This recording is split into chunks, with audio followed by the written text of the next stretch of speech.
Life University in the Kingdom of Saudi Arabia.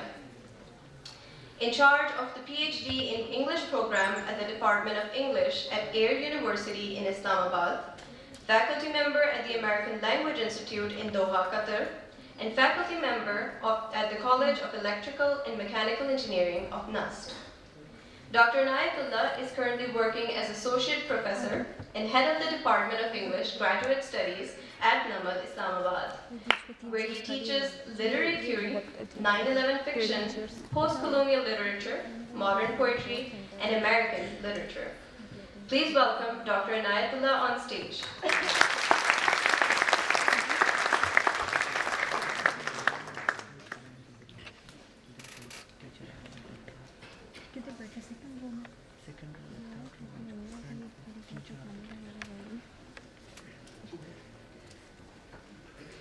Thank you very much, sir, for your presence in today's session. Our fourth panelist for today is another highly intellectual name, Dr. Uzma Abid Ansari. Dr. Uzma Abid Ansari is Assistant Professor in the Faculty of Arts and Humanities, Graduate Studies at NUML, Islamabad. She received her PhD in Modern Literature from the Amsterdam School of Cultural Analysis. Her PhD project was on the representations of Istanbul in Orhan Pamuk's opera and his engagement with the nation-state mediated through the city space. She has worked on the musealization of the city, itinerant identities in urban spaces, and more recently on decolonizing knowledge and research methodology in humanities. Her research interests include decolonization, urban cultures, nomadology, and modernity. Please give a huge round of applause for Dr. Uzma Abid Ansari.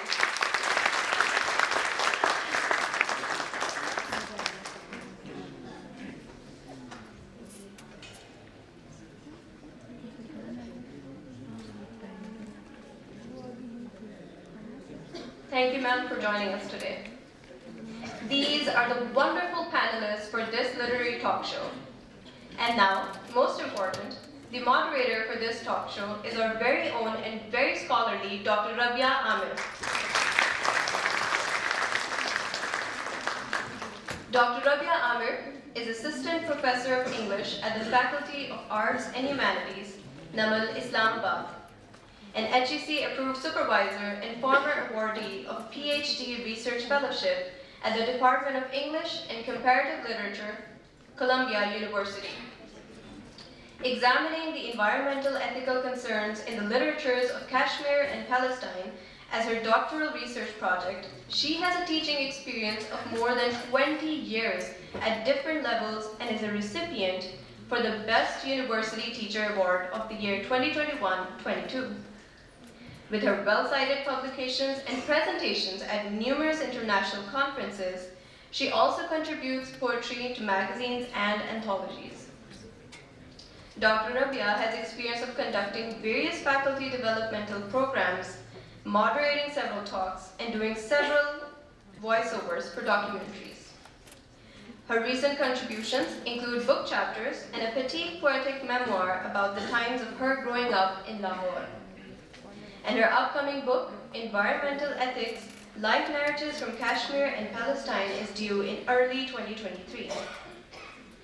Her research domain includes American fiction, Native American literature, post-9/11 Pakistani fiction, Middle Eastern and Kashmiri literature, and visual literary narratives, film studies, post-colonial environmental ethics.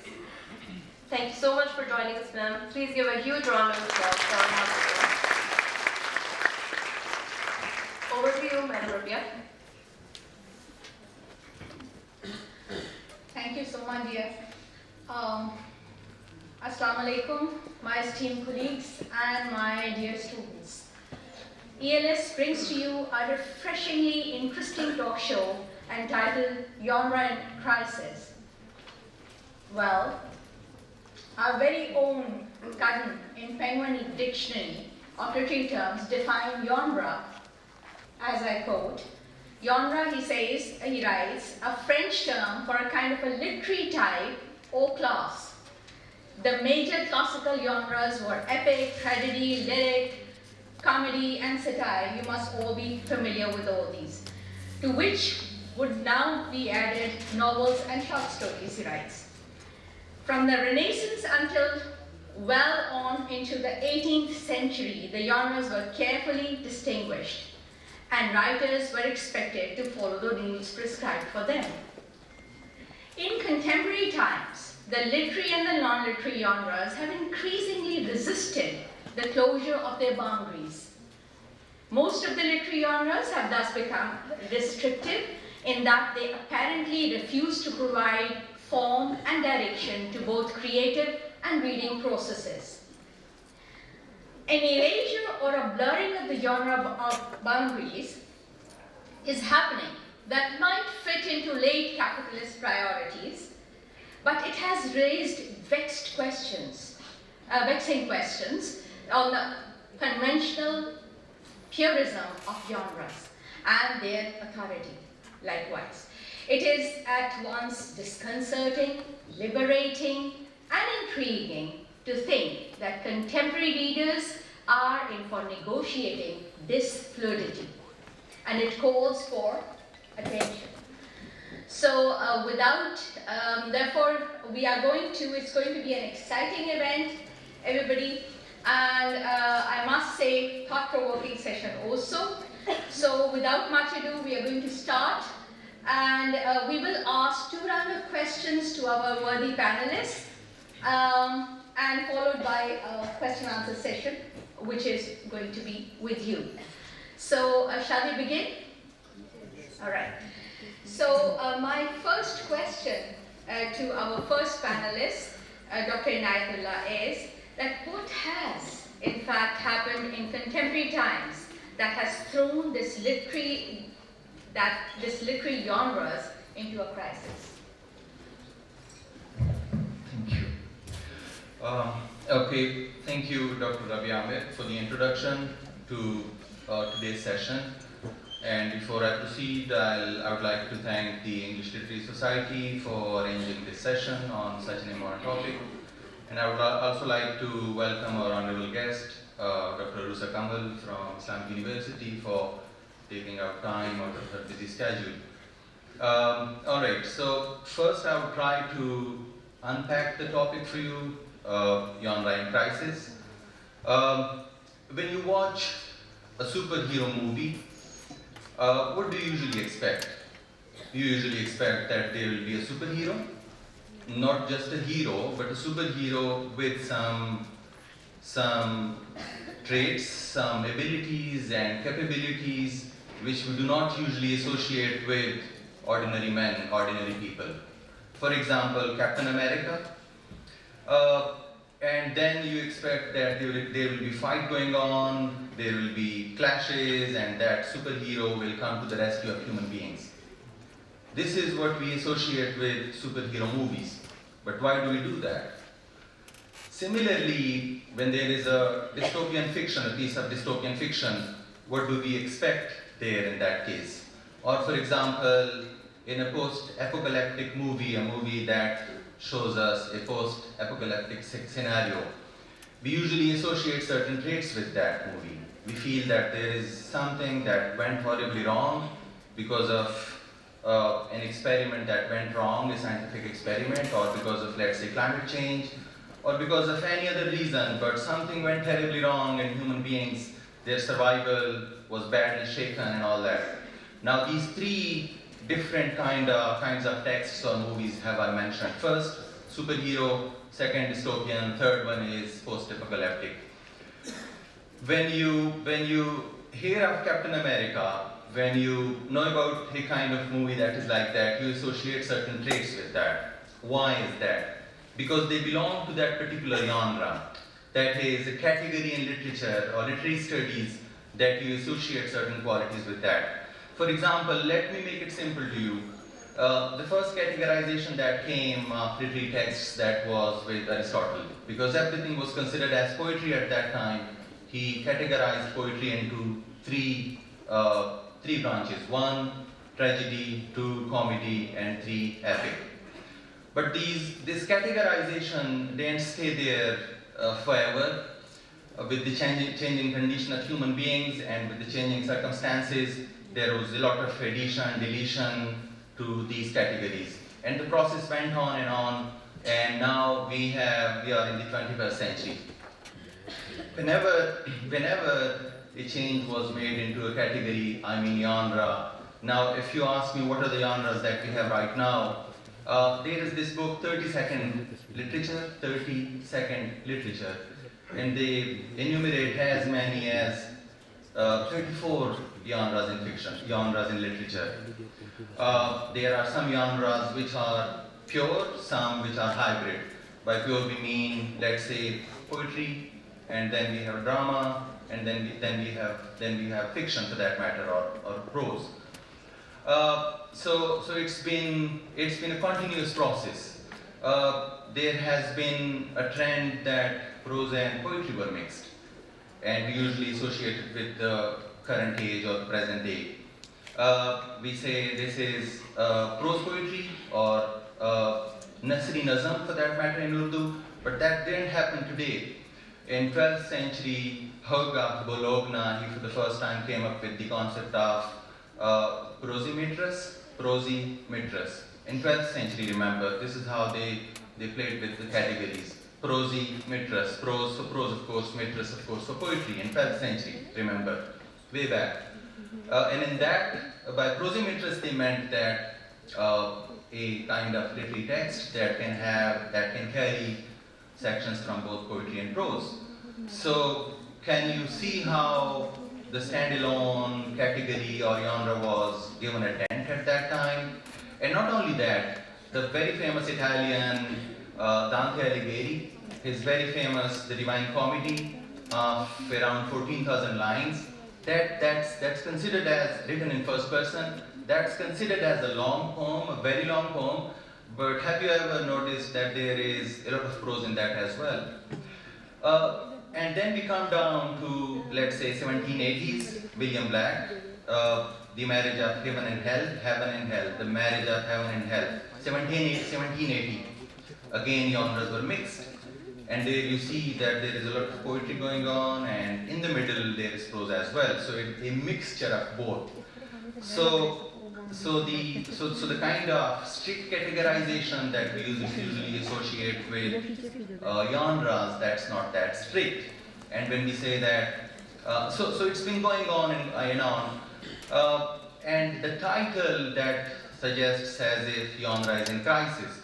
So I wondered, how is genre in crisis? Genre has always been enriched. It's been given more and more forms. For example, from pure genre to hybrid genre.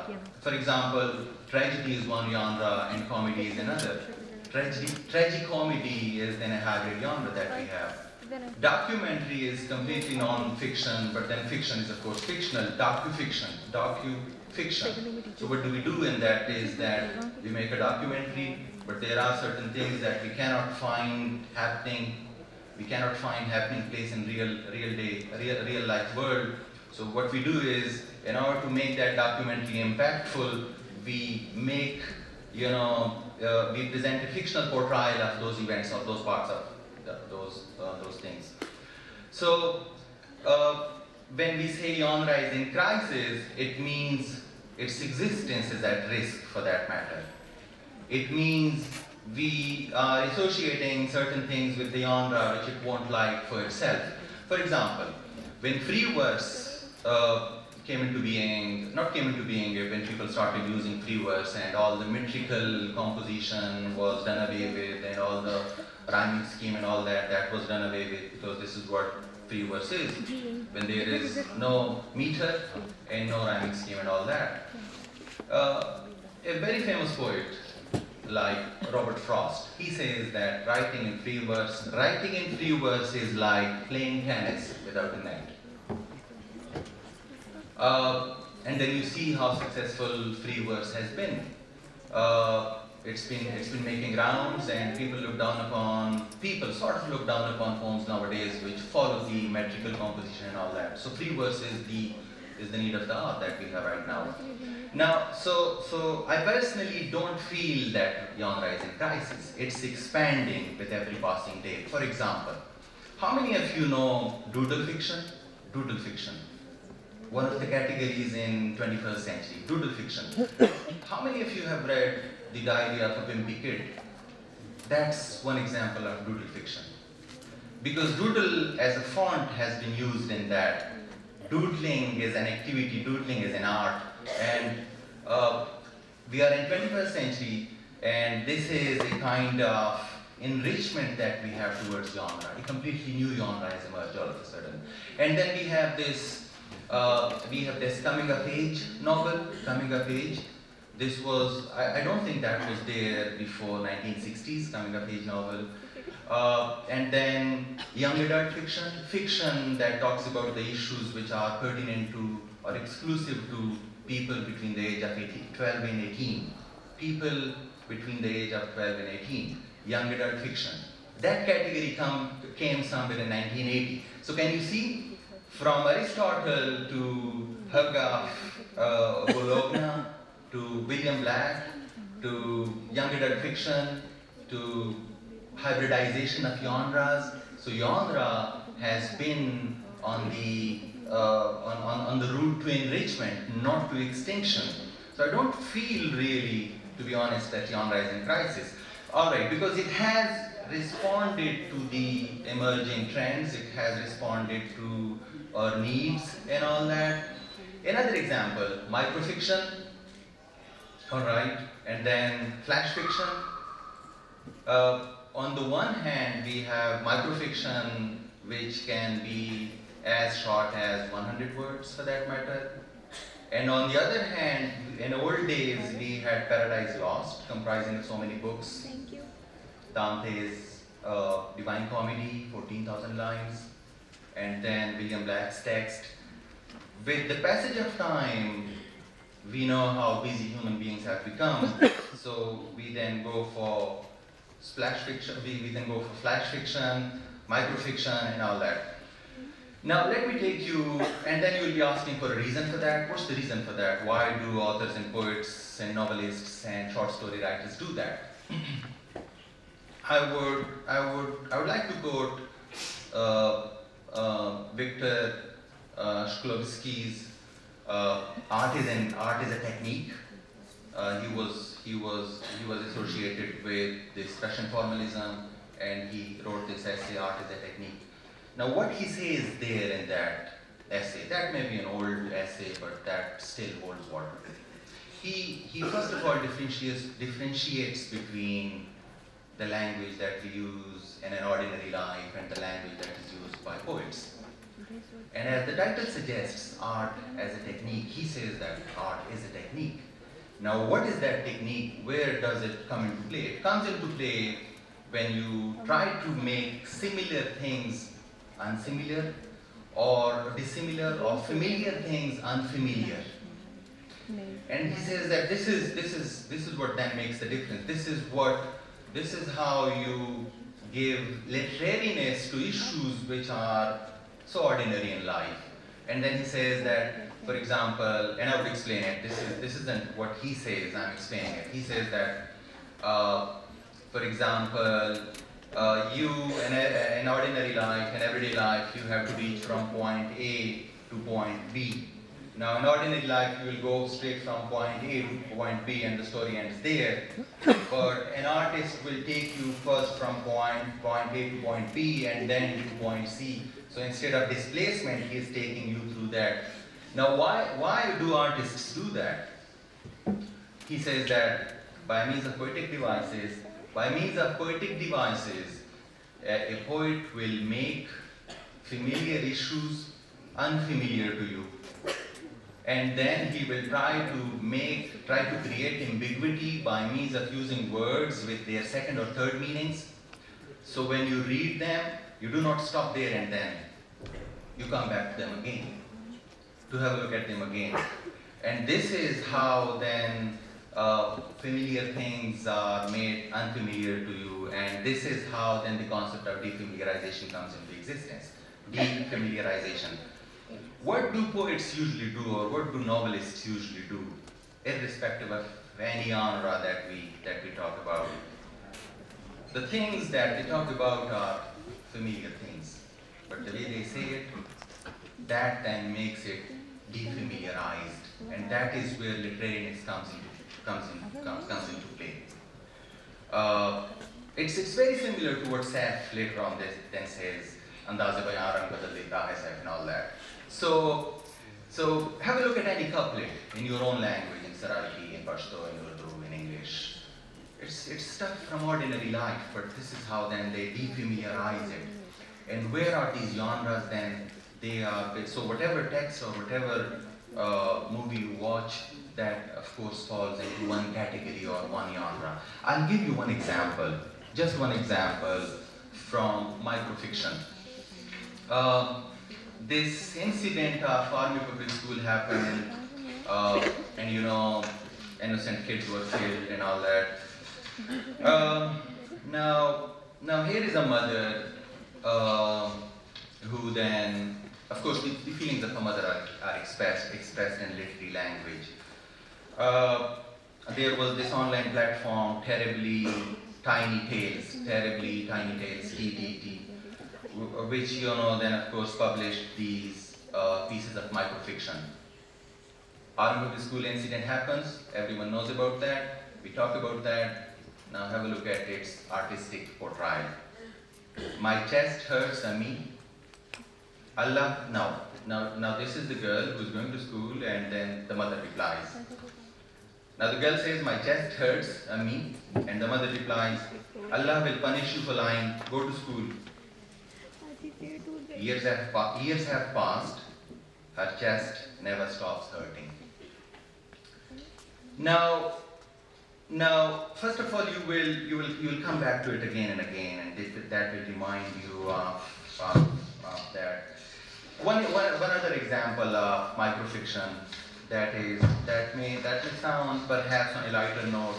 It says, "Give me a second chance. Give me a second chance," he said for the third time. Another example, and that will of course be the last one from microfiction. There was this anthology of really short stories published, and the editor is Jerome Stern, anthology of really short stories. The title of the book is Microfiction, anthology of really short stories.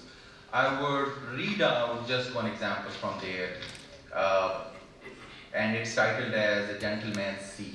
A Gentleman's C, grade C, A, B, C, the grades that we usually achieve. My father, trying to finally graduate from college at 62, came by curious circumstance to be enrolled in an English class I taught. And I was perhaps a bit tougher on him than I was on the others. Hadn't he been tougher on me than on other people's kids growing up? I gave him a hard, honest, low C. About what I felt, he had always given me. We had a death in the family, and my mother and I traveled to the funeral. My father stayed put to complete his exams. It was his final term. On the way home, we learned that he had received his grades, which were low enough in the aggregate to prevent him from graduating. And reading this news on the dowdy sofa inside the front door, he leaned over as if to rest and had a heart attack and died. For years, I had thought the old man's passing away would not affect me, but it did. Microfiction.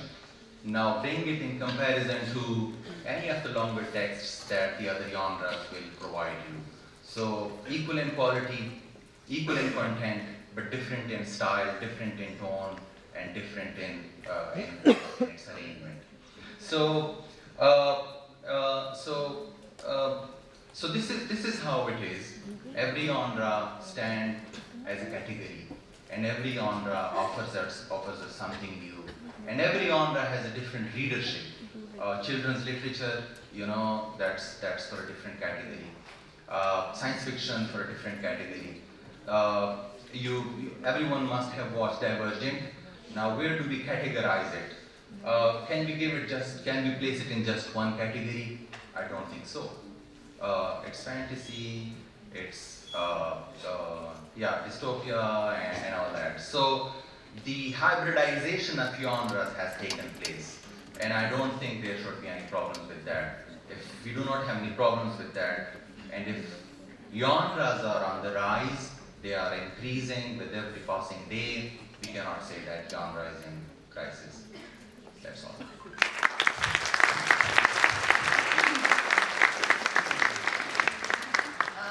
Thank you, Dr. Nair, for this enlightening takeoff.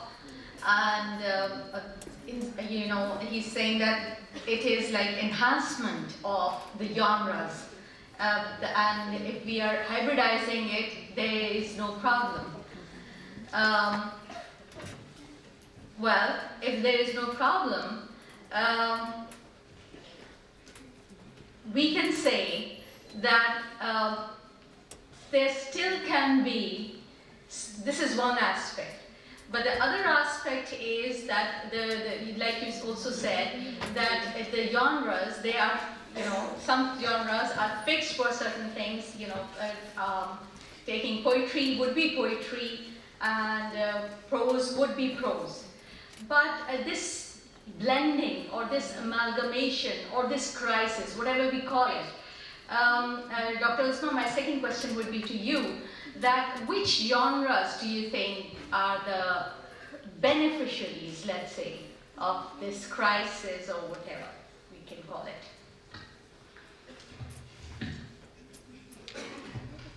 Thank you for that question, Dr. Rabia, and Dr. Nair, thank you for that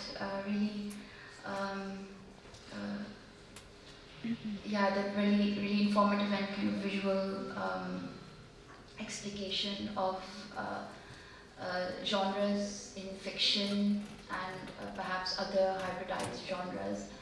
So should I bend a lot, or maybe I can? Yeah. Okay. Am I audible? Yes.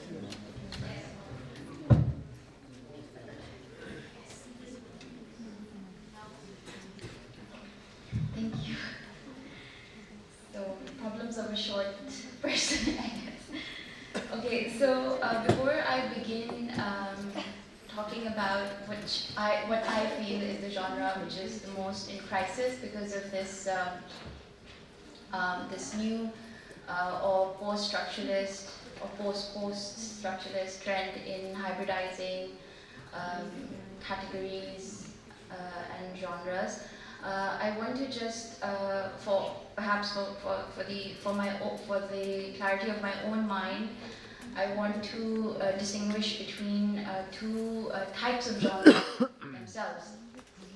So the first type would be, as Dr. Nair explained, where art and technique is involved, and that is a more formalized, formalistic, structured genre of drama, poetry, and prose.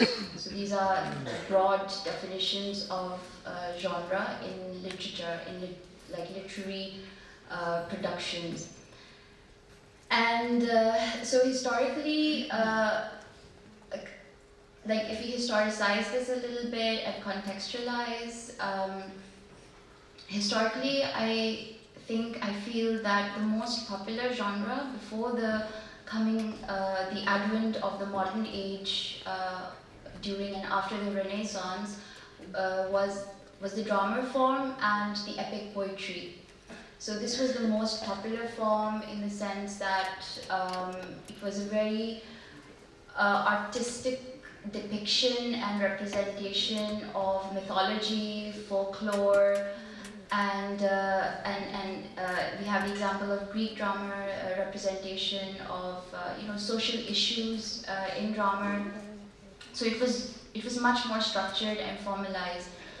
After the advent of modernity, the early modern period, Renaissance, and when Europe first started realizing that there's a possibility to break away from tradition, they obviously started experimentation, and then we see the coming of the novel during during the 17th and 18th centuries.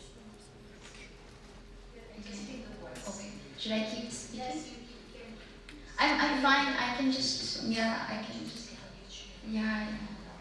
There was some things caught in the mic very funny. Yeah. Okay, I think I'm fine like this.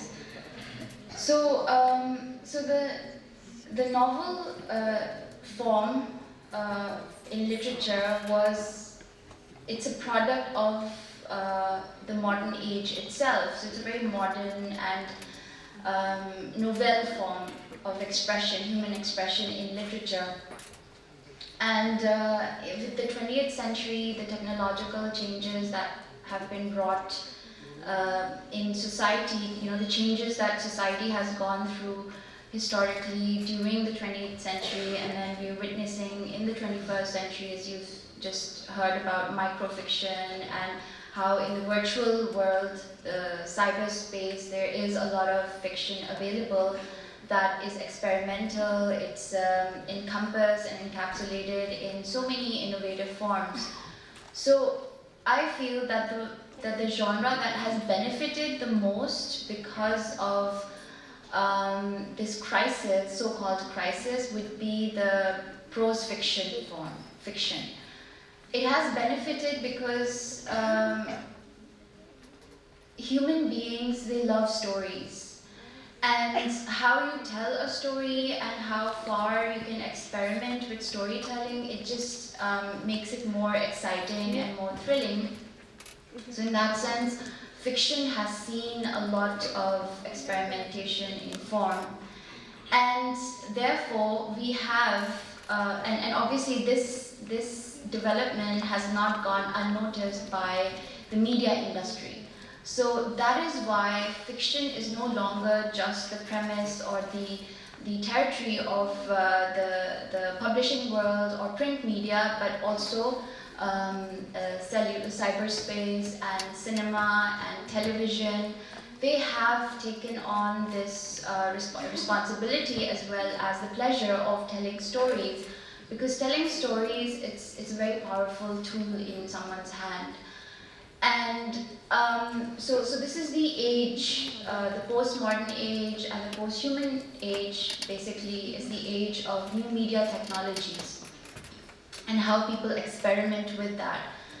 So you have this development and variation, diversity within fiction itself. You have different genres. Now the genres in fiction are different from the genres of technique and form, as in prose, poetry, and drama. Genres in fiction have to do with who your readership is, or who your audience is, who your viewers are, depending on who's telling the story, right?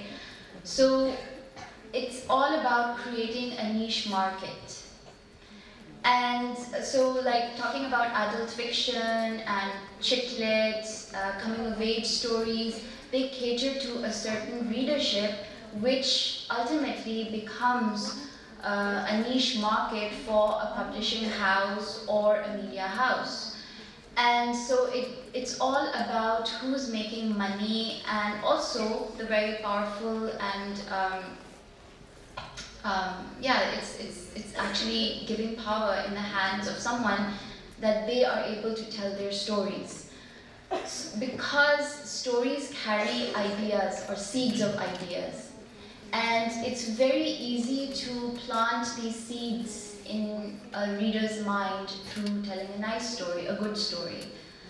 And so we have genres such as dystopian fiction. You have stories, fiction that caters to a fan base who love science fiction, or I think the vampire genre, the zombie genre. It all caters to some kind of, deep dark fantasy in our minds that we want an outlet for. So, I feel that fiction has benefited the most, and it will continue to benefit because people will just keep telling stories. And I could go on about genre fiction because I'm also teaching this course.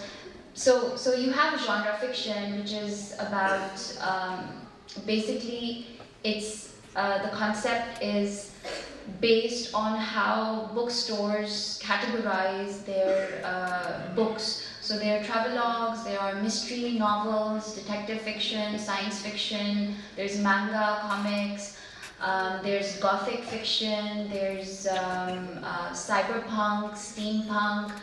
All of these bookshelves are categorized for the ease of a prospective customer to just not waste time browsing and looking for books, but just to go directly to the genre allocated to one section in the bookstore, and just go and buy the books. And so basically, I feel this is the fiction benefiting this way is also a part of how us as a society and people belonging to a society, how specialized our needs have become. We are so aware of what we want and desire, right? What kind of stories we want to read. Because it's all a part of our consumption patterns. We consume stories, we go to the cinema, we want to watch a certain type of film, we want a certain kind of book to read, because it provides us not just with escapism, but also, it makes us feel that, okay, we're well read. And plus, certain ideas that are subliminally carried and planted in our minds, and this is not like a conspiracy theory or anything, but I belong to the school of thought that does not disconnect ideology from the telling of stories. Stories, narratives, fiction, they are heavily ideology laden. They represent a certain ideology. The author might not necessarily be, on purpose, deliberately trying to disseminate certain ideas. And obviously, ideology doesn't mean political ideas only. It means ideas about our society, about ourselves, about our selfhood, about what we want to do with life, just life experiences that shape our lives. And then ultimately, fiction then stands to shape society at large. Because it normalizes certain things. Because everyone's thinking about it, everyone's reading about it, and at one point in time, these things that everyone is thinking about, they become a collective imaginary. They become part of a collective imagination, and it's not a coincidence that that famous book by Benedict Anderson, Imagined Communities. He spoke about the importance of print media in shaping nations, or the conceptualization of nationalism. So it starts off very technically, the standardization of language, how language is standardized, diversity in dialects, slight differences in accents, and differences that we all know are very human, and we feel that when we're talking to each other. They're standardized. So one language becomes the standard, and that standard language helps us imagine ourselves to be part of one community, one nation, right? Ultimately, one nation. So the entire, this is just an example how an entire idea of a nation or a nation state is based on language, which was put into currency through print media, through the printing of newspapers and then novels, dissemination of ideas that are harmless, really. They're harmless as long as they are individually absorbed. But once they are collectively absorbed, these ideas become very powerful. So this, I would say, is the age where stories, fiction, they hold a lot of authority and power because of the new media technologies that we have at our disposal. And so that being said, the technology is at our disposal, but it's also created and deployed and used, instrumentalized by powerful people that are fewer in number than us. So we should be very careful as to what we're consuming. I would like to end here.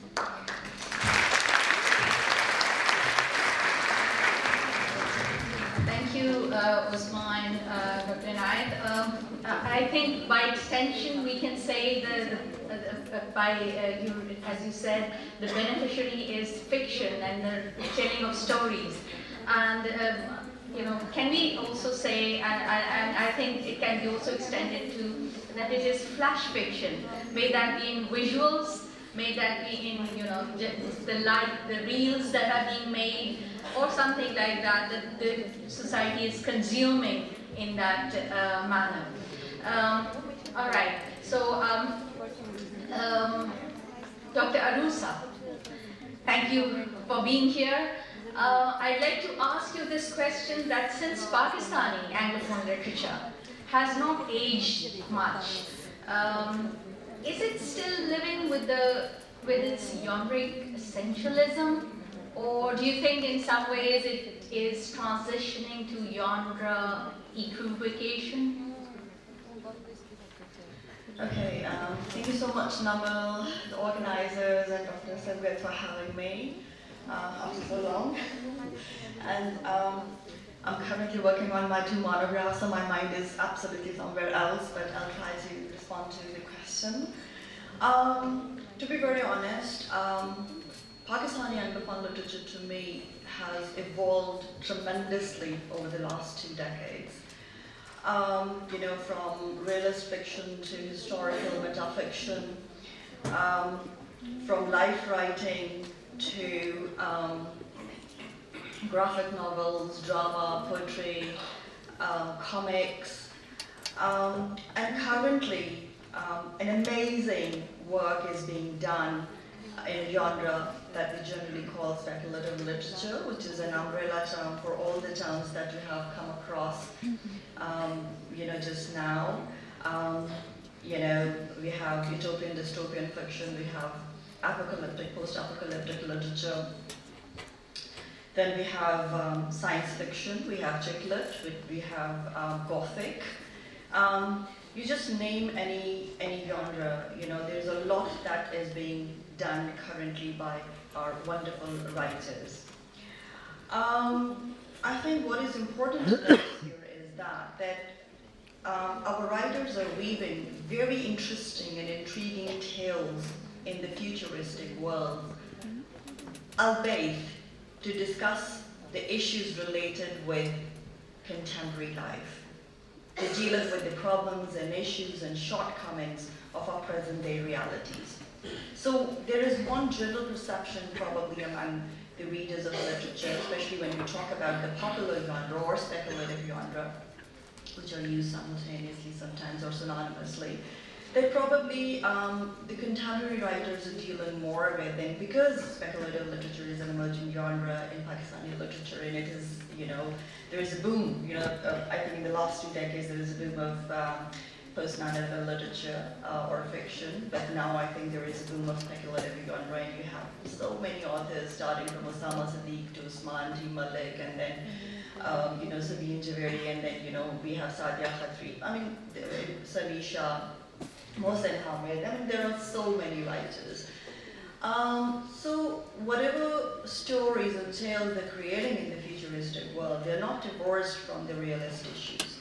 So unrealism is actually not divorced from realism. Now, what is genre basically? Genre cannot be envisaged or imagined as a mold which different works fit into. Basically, best writers, they take something from the traditional forms of the genres, and then they innovate, and then they leave their imprints in the new genre, and then they leave and open up more spaces for the writers to come, for the future generation, for the future readers, and for the future audiences. So first of all, we have to be very clear that yes, I don't think, again, coming to your point, the point that I'm trying to make is that I don't think that Pakistani Anglophone literature despite its very short history, is living in its life of essentialism. I think the ways in which they are growing, they're experimenting with the form, it's incredible. And this is also important because experiment in the genre is very important in actually challenging the essentialism. For example, essentialism in post-colonial studies, essentialism in gender studies. Look at the way, especially notice the social status of the religion in the post-9/11 times when people were reading and writing everything with a specific mindset. So it was extremely important to challenge that particular mindset. And in order to do so, our writers have actually then started experimenting with the forms. And then they were not simply experimenting with the forms, intriguingly, they were mix and matching the different genres as well. For example, if you say that people who are writing in utopian or dystopian genre, or the people who are writing comics, or people who are writing gothic, they're actually not sticking to that one particular genre. Intriguingly, they're even experimenting with the mix. There's this kind of an intriguing mix and match of those genres as well. For example, Osama Siddique's fiction is a fine blend of realism and magic realism and fantasy or folklore. Similarly, Usman T. Malik's or Sami Shah's speculative fiction is a fine blend of myth, science fiction, and folklore. So what I'm trying to say is that most of the writers, they are experimenting with the genre for two reasons. On the one hand, of course, they need to situate their works within the global imaginary, which means that, of course, the West claims particularly that science fiction or speculative genre is their innovation, or probably that's coming from that part of the world, which is absolutely wrong, because if you go back to the history of speculative genre in Pakistan, you will see that people have been writing, the fantasy literature. We had, the stories of jinns and bhoots and Bichul Paris, that has been a part of our culture for so long. You read the literature in Urdu, you read the literature in Punjabi, you read the literature in other local languages, you will come across all these stories. So what are these stories? These are the fantastic worlds. These are the worlds of fantasy that was being projected and presented by writers since decades. So we don't think that, that especially the writers of Pakistani Anglophone literature, they are absorbing and they are actually, they're actually inspired by our own literature.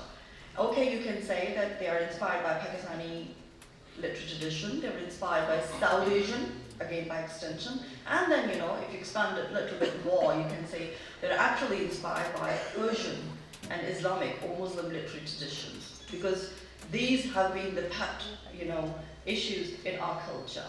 And the readers like, you and me, for example, because we grew up listening to these stories of jinns and Bichul Paris and, the fantasy world, so we don't even, it's I think easy for us to sort of even relate to those stories, to the worlds which they are creating.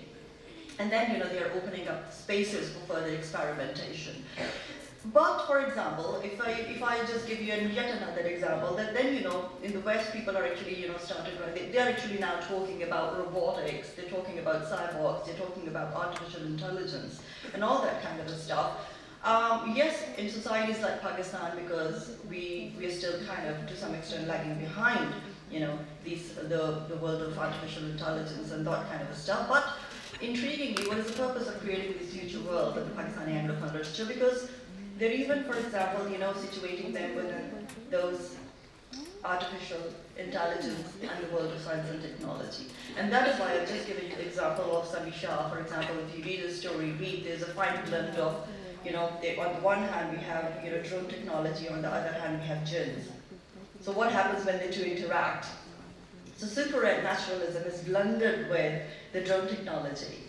The same is the case with, for example, for our Salat's short story 7 to 4, if you've read, it's a very small novella but an excellent work where a woman of Pakistani origin is shown to be a microbiologist, and she is shown to be the only savior of the white world. because she's almost 74, she will die, and that's kind of a very dystopian society where elderly people are expected to sort of, to die at the age of, youth. They prefer them to take euthanasia so that, the benefit could be given to the younger generation. And what is happening is that she's even expected to sort of carry on all the experiments on the prisoners, the white prisoners, which she actually refuses. So all of a sudden, a morality comes in conflict with scientific innovation. It comes in conflict with what is happening in the technologically advanced world. So intriguingly, what you will notice with reference to the Pakistani Anglophone writers who are actually writing speculative literature is that they're not shying away from going back to their Islamic traditions. If you just read the works, I think most of them, they are taking inspiration from Islam. They are taking inspiration, or they're taking the tropes and metaphors from Quran, and they are blending those very local tropes and motifs with the more advanced technological tropes that are being used in the first world. So there is a very fine blend, which what does it actually mean? Is that they really want to compete. For example, what we're doing is that that this kind of literature, particularly the experimental literature, is taking the Pakistani writers out of, they're lifting them from the margins and they're situating them at the center. So they're speaking from the center and not from the margins. And yet, they're in a position to foreground their own voice. Which means that, if you just read any literature, any experimental writing, you will notice one thing, that we are not borrowing from the West. We are not dependent on Western epistemology or Western, theoretical paradigms, but we are coming up with a more indigenous, paradigms. There is an allegation of stealing, but yeah, it's so easy to sort of, rebut that as well, because currently, the writers, especially the critics who are exploring and writing on these issues, they are basically, they're not even relying on the Western academia or Western theorists. They are actually taking inspiration from their own Islamic, Muslim, South Asian, theoretical traditions as well. So, yes, my answer is that no, we are not living in that age of essentialism. Intriguing and interesting work have been created in order to, as I said, that, in order to challenge, a particular mindset that had actually, began to overpower in the post 9/11 world. And most importantly, is very important to rebut and challenge the essentialism that actually prevails in other fields. And I can go on to talk more about it, I think in the next one. I just wanted to ask a short question. Dr. Rusa, you have largely focused on Pakistani Anglophone fiction, be it speculative. Would you also like to comment on poetry and English in Pakistan and the kind of experimentation that is going on? Do you think that somebody is experimenting within the field of poetry, since drama has not grown up as such in Pakistan, and I think drama is the most neglected genre in Pakistan. Maybe only we have Usman Ali and somebody else also, and they are not quite recognized. So do you think that people are experimenting in terms of genre crossings in poetry especially, or is something happening in the domain of drama also? Yes, it is. You're very right that, we don't see quite a lot that, or in the theatre world, for example, in Pakistan. And the reasons are quite obvious as well, because it requires, the dramas are meant to be performed and not written. And you can see the economic, factors that are involved in, and we don't have a lot of theatres here. There are very few people who are actually working very seriously in terms of drama and theatre in Pakistan, but there is a lot that is happening in the West. I mean, if you look at some of the diasporic writers, Ayad Akhtar, and then, there are a lot more as well, who have actually, written and performed, staged the dramas in the West, particularly in America and the UK. But unfortunately, there has been a dearth of course, the rise of dramatic art in Pakistan because of, I think, the same reason, because of the lack of seriousness, and of course, because of the lack of economic resources as well. That has been one of the leading factors for the dearth of this particular genre in Pakistan. In poetry, yes, we do have people like, Shadab Zish Hashmi. Again, she's one of those very few writers, or Imtiaz Harper, of course, she's a Muslim writer, not Pakistani, but Indian. And Shamshad Khan, these are some of the writers who are experimenting with forms as well. For example, the ghazal, the idea of ghazal, the elements of the Urdu ghazal, they have been, for example, transformed, and they've been used by by Shahid Abziz Hashmi in her English, for example, as a collection. So we can't say that nothing is happening. There are few writers who are actually, trying to indigenize even the genre of poetry by taking inspiration from Persian or from the Islamic traditions. Okay, thank you, Dr. Lisa, for this enlightening. So then that means that the boundaries are becoming more fluid, and we are blending in the boundaries. And however, I would remind ourselves of what Dr. Usma just said, that there is always an ideology, behind all the genres and the emerging of these different genres. So my question to you, Dr. Sibwat, would be that is there any temporal location for the fluidity of these boundaries? And this would relate to Usma's point also. I mean, how shall we establish a historical context for the said crisis or lending? When did this happen? Thank you, Dr. Rabia. I think so much has been said on this, but okay, there is still some room.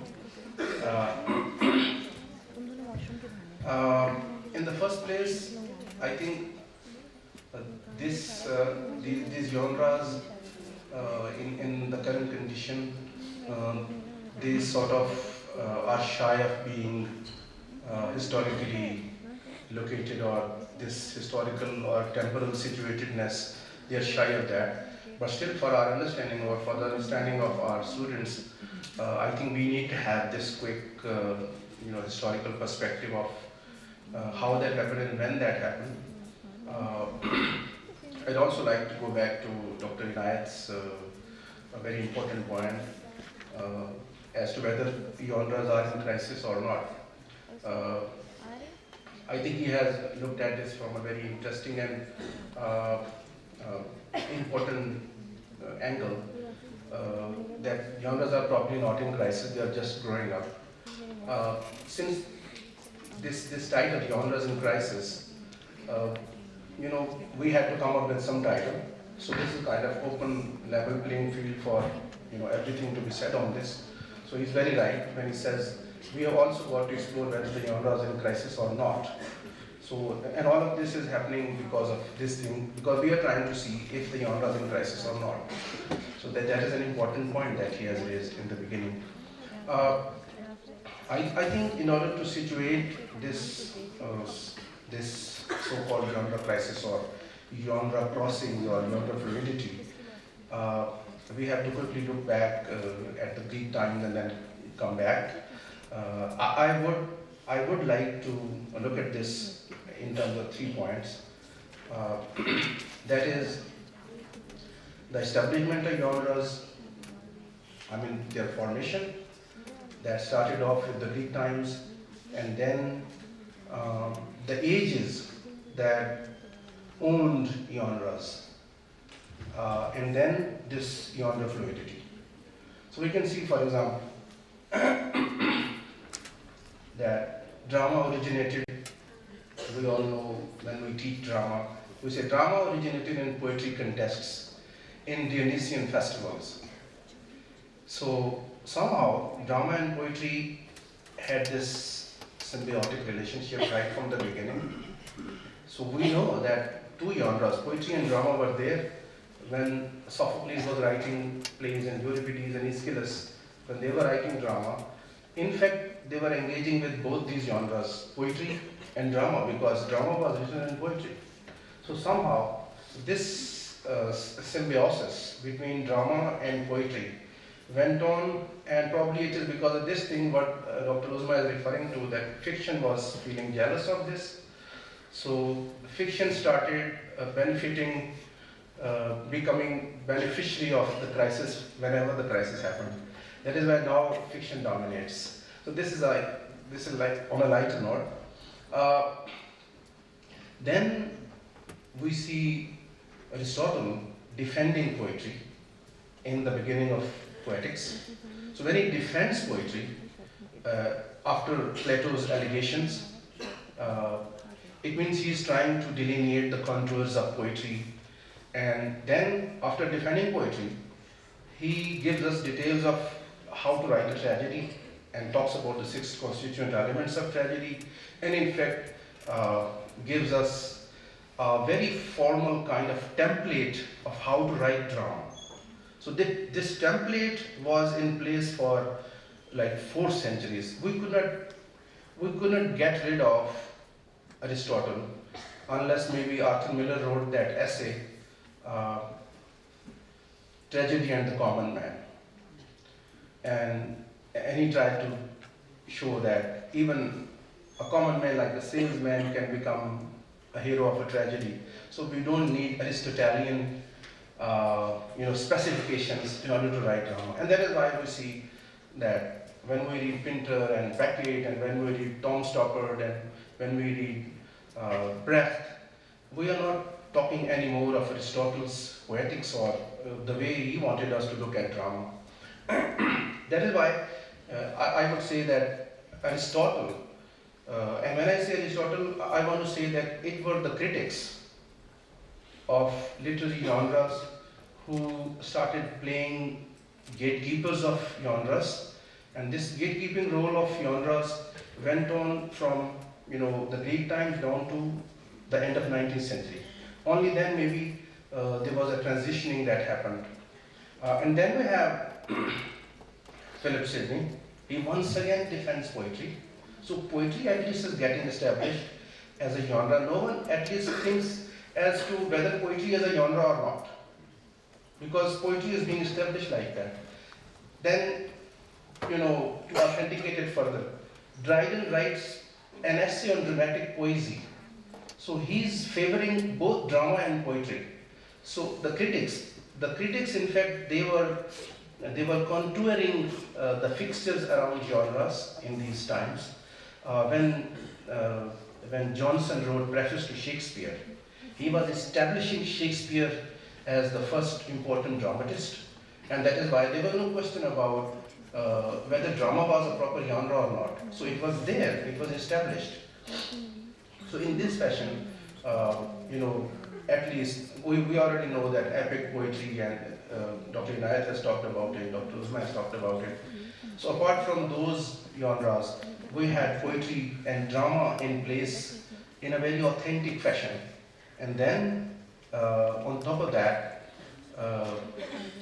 this is a kind of very naughty point, but I cannot resist it, that the genre formation or delineating the boundaries of genres, it was important for the agenda of the empire, because if they had not brought forth these proper identities or fixtures around their literary genres, it might not have served their idea of progress and reason and the Enlightenment.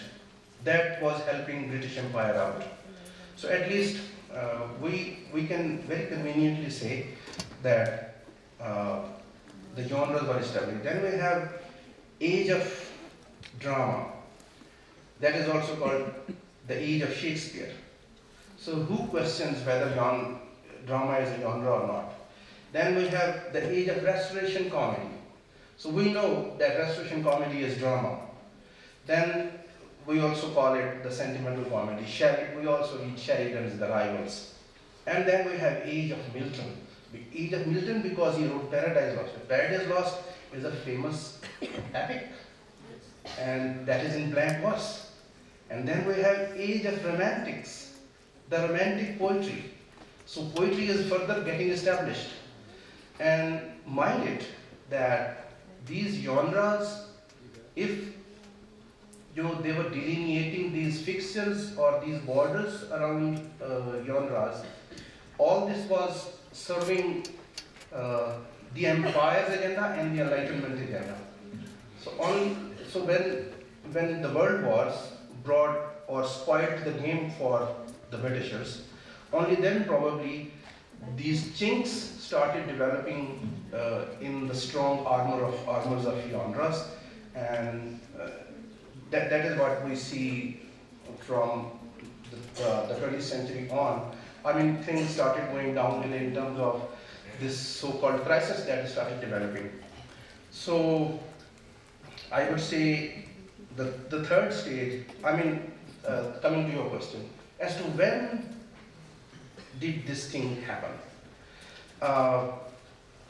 If we have to locate it, I would say this genre fluidity or genre crossings or this so-called crisis in genres, I think it started happening after 1960s in a formal way. For example, when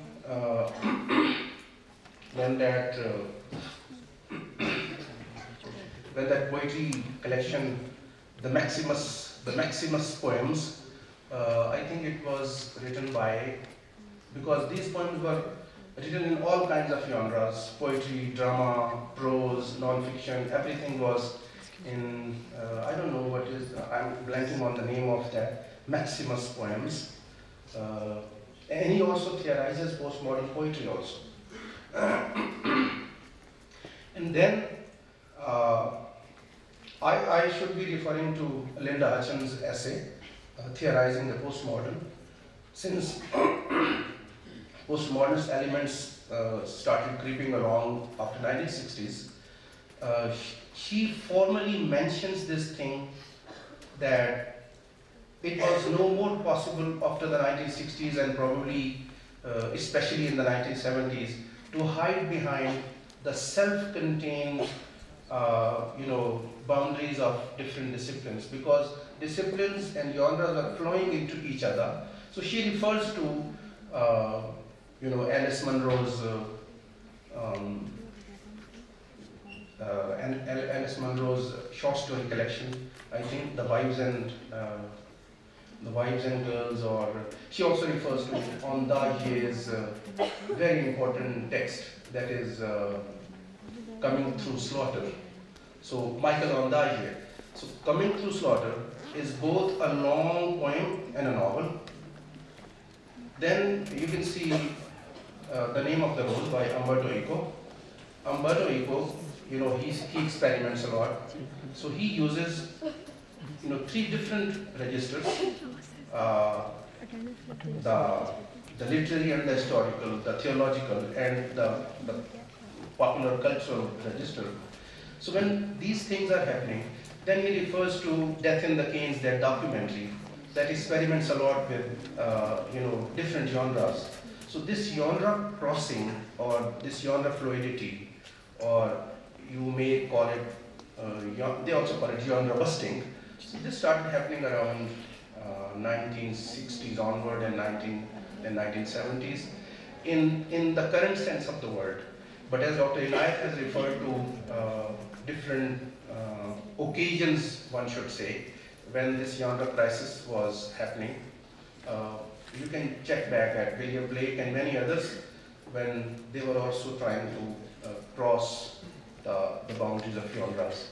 So in that sense, we can say that if the genre crisis has happened somehow, it has happened because of the so-called priorities of late capitalism. Uzma was referring to the commodification of everything. So when everything is being commodified, and when empire's agenda is not around, and when no one is calling the shots in that sense, late capitalism may be very much there. So as long as it's late capitalism, this experimentation with genre boundaries is not going to end. Because it is more about commodifying genres and less about showing essentialism about them. So that is why I think late capitalism is to blame for this, especially. So I would stop here.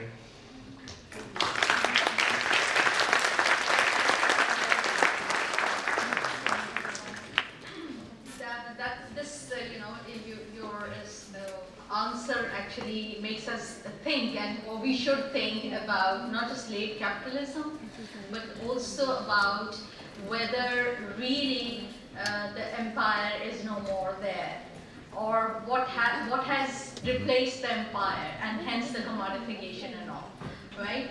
So now we are moving towards our second round, and much to our not liking this thing, but we have to restrict ourselves in the answers, in the sense that we have to finish it by 11, and then we are going to have a question and answer session. So I would like my panelists, all of you would like to listen to you for a longer time. So in our second round, I'm going to talk about, we have understood and we have kind of established that genres, they are in fluidity, right? So, Dr. Ravi, if you want to welcome Dr. Safir, he is in. Okay.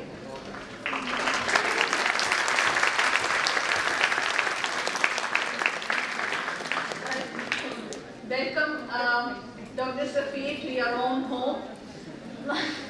So we're going to inshallah make it. Now in the second round, I'm going to start my question again with Dr. Inayat, and because I'm going to just ask this question because of a large premium put on interdisciplinarity these days. We know about this genre crossing or interdisciplinarity. To what effect is the erasure of boundaries happening between the literary and the non-literary genres? I think we've all addressed it, but I would like you to just speak about that. Thank you, Dr. Rabia. I'll take you from what Dr. Rosma was saying and the other panelists, that all these genres that they exist, they have a specific order of consumption. There is that community of people who consume these genres, be it coming of age genre, or be it horror or mystery, or science fiction. So when we talk about interdisciplinarity, we usually use this term more in terms of carrying out research in literary text, on literary text or literary studies. But if you're saying that where do genres overlap when they make a connection between literary world and non-literary world, as I give you an example in the first round as well, that docufiction is one of them, where they bring into play fiction while making documentaries. When making documentaries, there are those segments which they cannot find their hands on actually happening in the real world, so they dramatize it to make to make an impact on in the documentary. Secondly is ethnofiction. That's also carried out. That's also an amalgamation of literary fiction and non-fiction world. On the first note that I mentioned, that if you're talking about carrying out research in that, after liberal humanism, because we mentioned liberal humanism, we talked about them as theory after theory before theory. The works which were literary criticism that was carried out before the advent of these advocacy movements that we have right now. For example, the works of Matthew Arnold, Coleridge, Sir Philip Sidney, and all these people. So once we enter into the age that is no more considered as the age of liberal humanism, the humanity gets divided into quarters. So whoever is writing, he is writing with an impact that he sees that he or she is getting from the society. There are ideologies at play, as Dr. Rosma was saying. Nobody can write in the air, nobody can write in a vacuum. So when that is there, the writer is being impacted by the surroundings. And when it goes to the reader also, when interpreting it, is getting impacted by that. And again, if we are talking about research, we bring into play when we carry out research in literary studies, we bring into play fields which are beyond literary studies. For example, we borrow from anthropology, we borrow from history, and to a great extent from psychology, from gender studies. When we talk about feminism and LGBTQ+, we enter into gender studies plus as an umbrella term, of course. And history, when we talk about new historicism. So with the passage of time, as I mentioned in the last round as well, the fluidity or the hybridity or the hybridity of these genres has taken place. And as Dr. Silvat mentioned, genre busting has taken place. This is a term that is used, that genres are being challenged. And how does this happen? All this happens when you go beyond the essentialist definition of a genre and you experiment with that. When you experiment with that and you then throw it out to the virtual space or to the people in any medium, be it in form of publication, black and white, or through the cyberspace. So if it clicks and if it has got readership, you have made another genre. And if there are other people joining in, of course, when you go against a certain genre or you play with it, you take liberty with that, there is an opposition that comes because change is usually just resisted. But this is how then it takes place. Another example that I would give you with docu-fiction and ethno-fiction is that of graphic novel. Graphic novel is also it's been used, and I would like to take the example of R. Spiegelman when he wrote Mouse and In the Shadow of No Towers, that exclusively deals with the Nazi Holocaust, and this in the Shadow of No Towers deals with the destruction that was caused by 9/11. So what happens in graphic novel is that, and again, graphic novel, we feel that graphic novel is something that came forth as one of the genres in 21st century or late 20th century. That is not the case. When I gave the example of William Black's Marriage of Heaven and Hell, that was written in 1780, that was a combination of poetry, prose, plus there were engravings on the lines of the kind of strips that we find or the comics that we find in this graphic novel. So even in 1780s, they were blurring the boundaries of these, and comics were there in that age as well. Now we have them in graphic novel and doodle fiction, as I mentioned earlier. So it's going on. It's an ongoing process. No more strict boundaries for genres, and this suggests that genre is developing. Genres are developing. New genres are coming. Whenever we read about genres, we always read that this is something. New genres come with the passage of time. If we start counting them, as I mentioned earlier as well, there is this book 30-second literature. They mention as many as 2 dozen genres which are in vogue. And if we start counting them now, they are even beyond that, and they are increasing. So yeah, I mean, once the boundaries are blurred, people then cross over to other fields and other domains and new genres, and they experiment with the form, and new genres come into existence, which I believe, of course, is really heartening to see. Unlike calling it, I believe we shouldn't be calling it genre in crisis. Genre is enriching. New genres are coming, and that's really good, because from every segment of society, people write for a particular segment of society, and instead of judging it on the yardstick of one particular genre, it's good to give it another name, and that perhaps will go on with the passage of time. Yeah, that's all. Thank you, Dr. Inai. So in this fast emerging emerging and fast, paced world that we are living right now, it is imperative that these genres, they're going to develop or emerge into something new all the time. Perhaps we might not be able to catch up with them with the passage of time.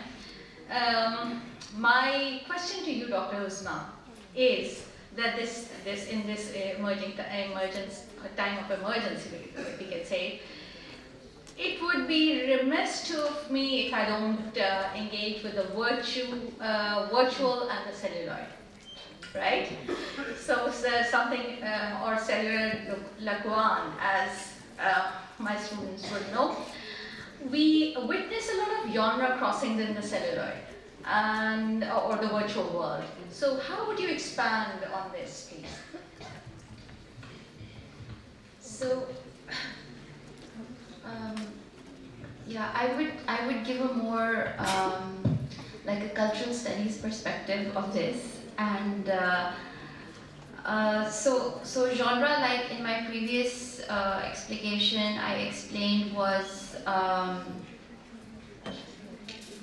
I spoke about fiction and print media. And the printing press, the printed word, right? So now the transformation or the transference of fictional narratives to celluloid. So I see over here, I think the emphasis should be given to the materiality of the medium that is being used to disseminate certain stories and narratives. So you have I think that the novel will never, the paperback will never really go out of fashion, out of fad, because there is something so special about owning a book and reading it, keeping it with you. So there's something so intimate about that. But the importance and the political importance, as well as the power of the medium of celluloid, it cannot be denied. Because celluloid and this the materiality of celluloid is something that also interests me, because I cannot help but think about Walter Benjamin's essay on art in the age of mechanical reproducibility. And celluloid, for me, that is the perfect embodiment of reproducibility through moving images. So Benjamin did talk about, he wrote about the photograph, the camera, and he wrote about it in connection with the aura of the artistic object. So an artistic work carries a certain aura around it. That aura is defined as the distance of awe between the beholder and the thing, the object in front of the viewer.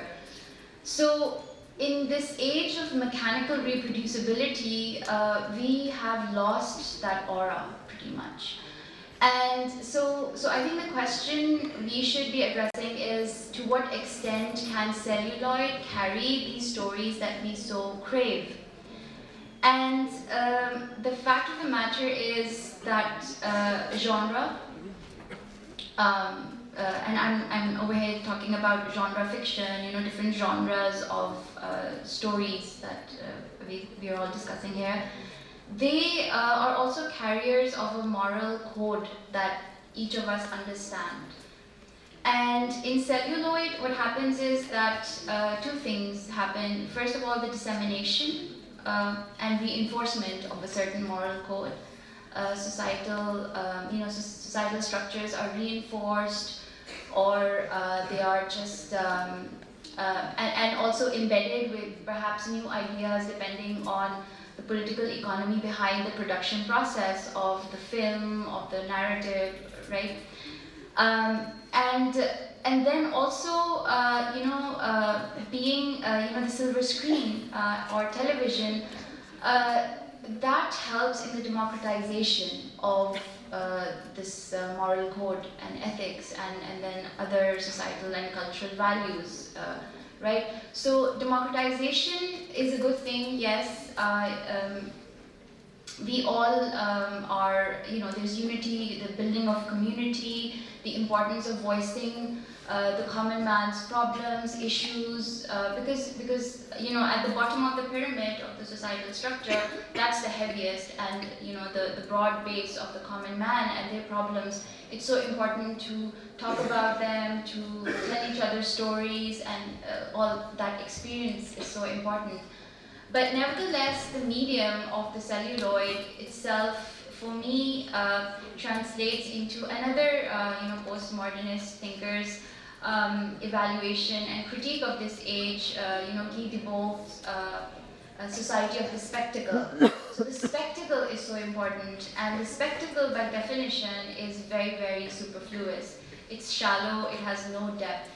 So in celluloid, we have 2 or 3 kinds of stories, and then you're also familiar with film studies. I'm not as such, I don't know the in-depth technicalities of film studies or film theory, but definitely, art films, you have films that are produced for the sake of art, and they tell a story. So for instance, Iranian cinema, there's, they have big names like Mahmoud Baf and Kiarostami, and there's another one who won recently at the Oscars as well.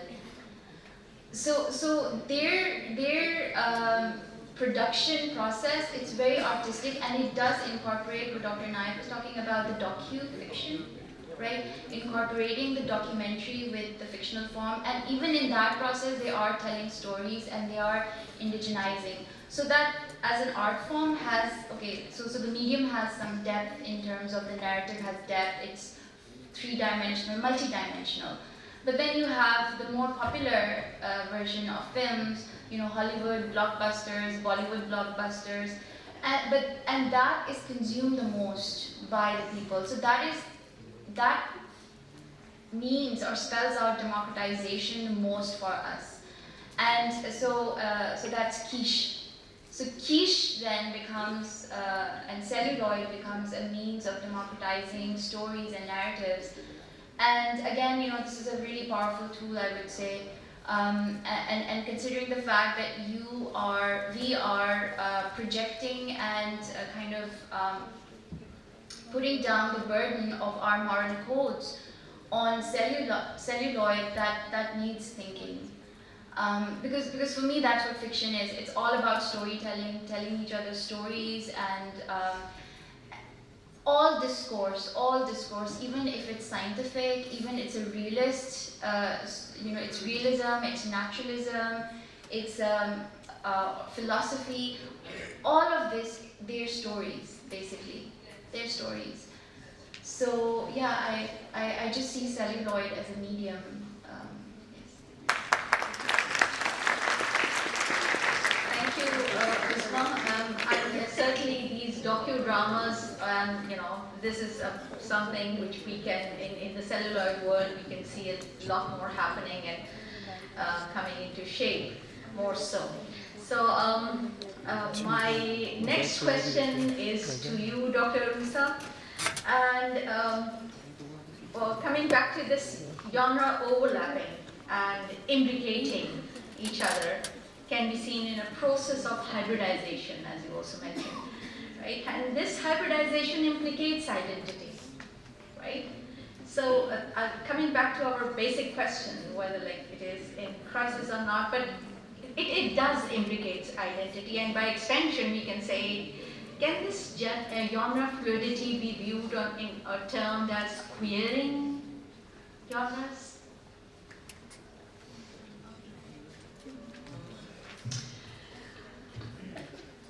Right. Recently I moderated a session on Argentine literature and Pakistani speculation at the Global Literary Festival. And when we were discussing the title, we were trying to come up with a term that would cater to both the literary traditions of the regions, like Argentinian literature and Pakistani literature. And we thought about using the term speculation, which we preferred, from our perspective, but most of the panelists, they wanted to use a term for Argentine literature, the literature of the unusual. And it is mainly because most of the Argentinian writers are experimenting with the genre to the extent that they were mixing up, the comics with Gothic, or the Gothic comic and the science fiction. So, to cut short, there wasn't something, there didn't exist anything which we could call soft and hard form of the genre. You can't say, okay, this is a hard science fiction. And they used a very interesting term for this kind of literature because hard-boiled. There's no hard-boiled. There's nothing like hard-boiled science fiction or whatever.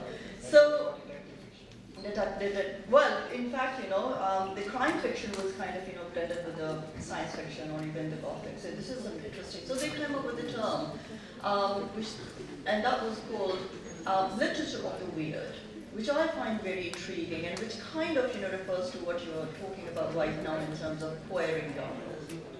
Right? You just see the term queering genre. What is queer genre? Queer genre, the purpose of queer genre is to kind of destabilize the very typical expectation of the audience about, let's say, gender, or about subverting the subject positions. Now, from that perspective, it means that the non-conventional forms are not confined or not forced to replicate or reproduce what the traditional forms have been doing, which means that, experimenting with the form of the genres or blurring the boundaries of the genre actually opens up spaces for negotiation. It opens the spaces for decolonization. It opens the spaces for transgression, right?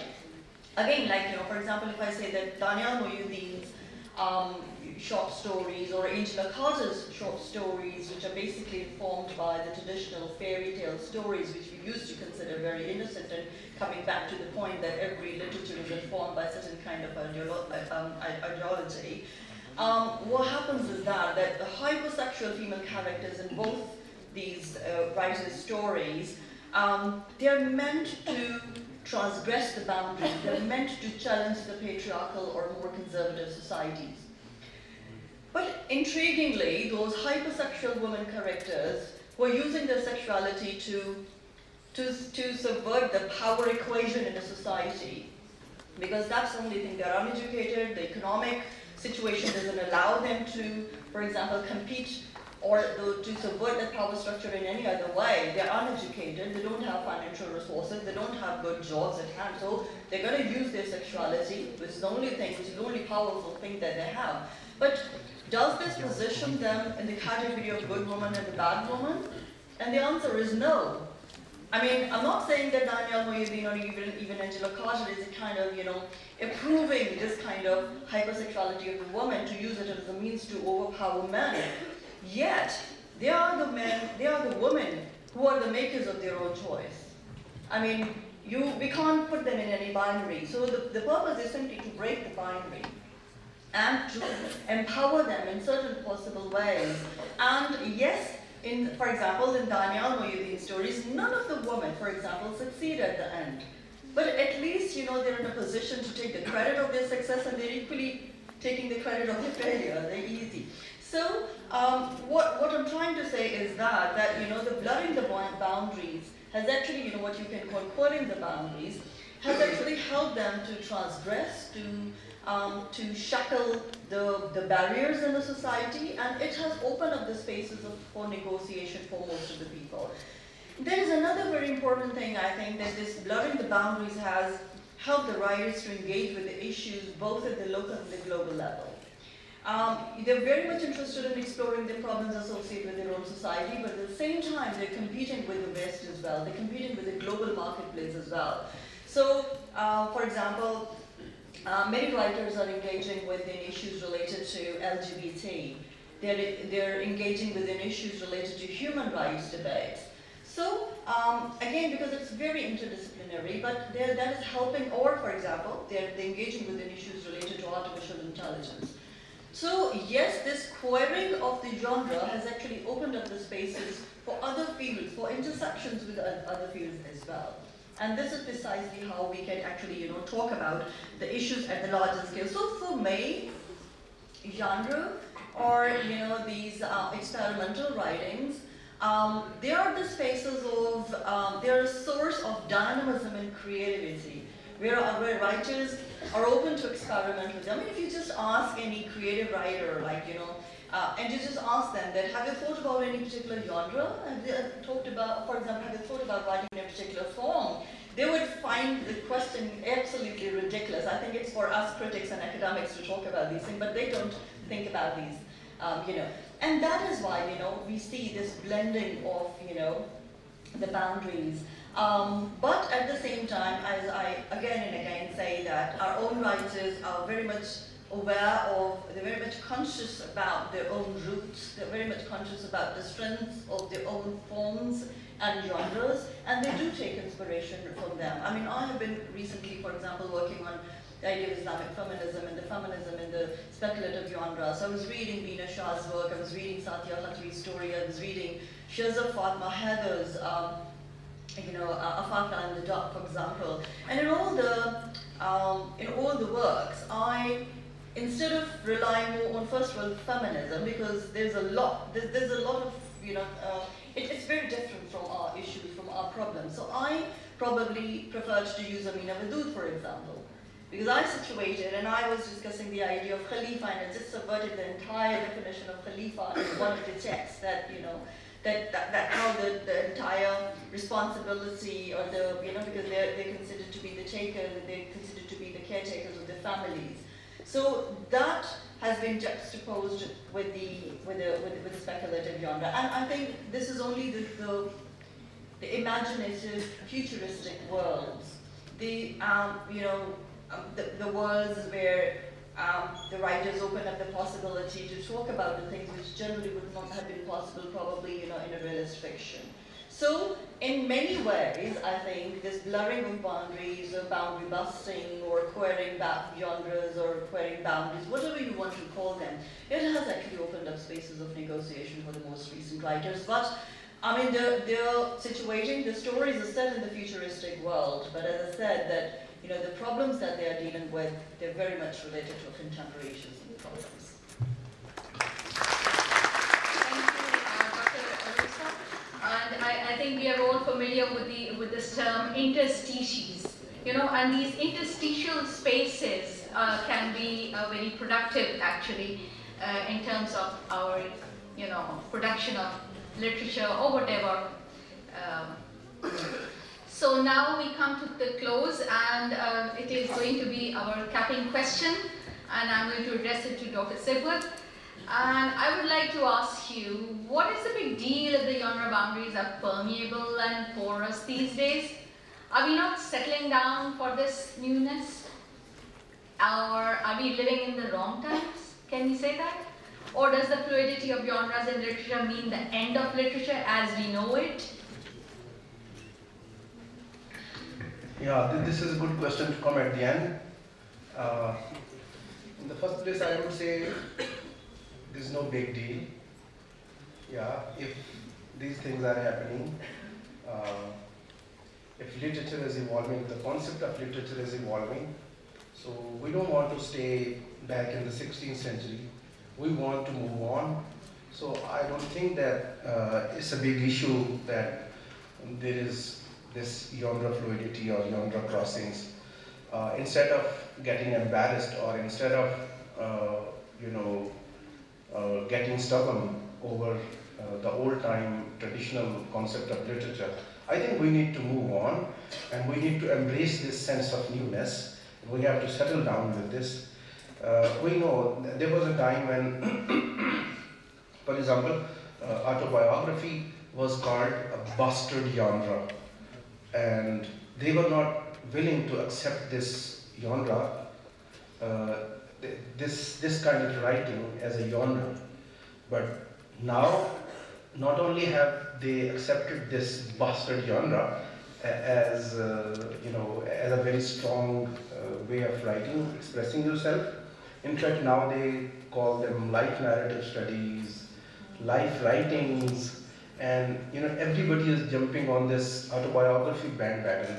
So there was a time back in the 18th century, for example. First of all, it was mentioned the 18th century. So if I have to, if I should borrow this word bastardization from around this concept of autobiography initially, I'd say that we have to settle down, and we are settling down with this bastardization of genres. I mean, this is another term. People shouldn't take it religiously. This is just another name. And what was the next question? There was 3 questions. There were 3 questions, that we are settling down, but that's what we just established, and you just mentioned. Are we living in the wrong times? Can we say that? Or does the fluidity of genres, Yeah. the end of literature as we know it? Of course, how can we say that we are living in the wrong times? We are born at the right time, and we are living in the right times because these are our times, and we have to celebrate these times. So, in fact, this genres in crisis, going back to Dr.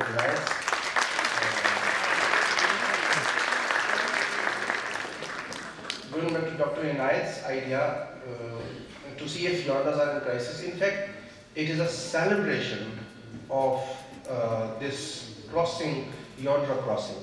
That is what we are doing here. So we are not living in the wrong times. We are living in the right times, and that is how literature should, come to us, and we have to put it on, and we have to celebrate this. In fact, there are certain issues that might be happening somewhere upstairs that maybe when F.R. Lewis was writing The Great Tradition back in 1948, he was mentioning 4 or 5 novelists from England and 4 or 5 from America.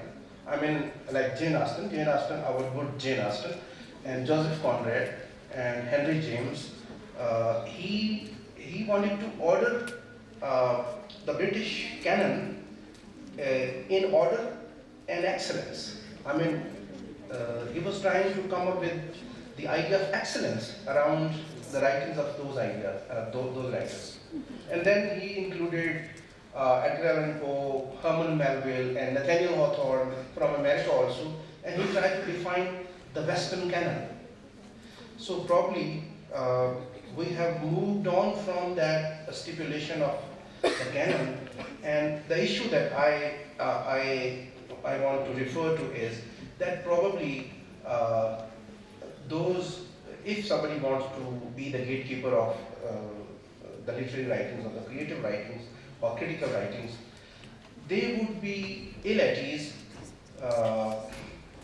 reforming the canon in the present world, reforming the literary canon in the present world.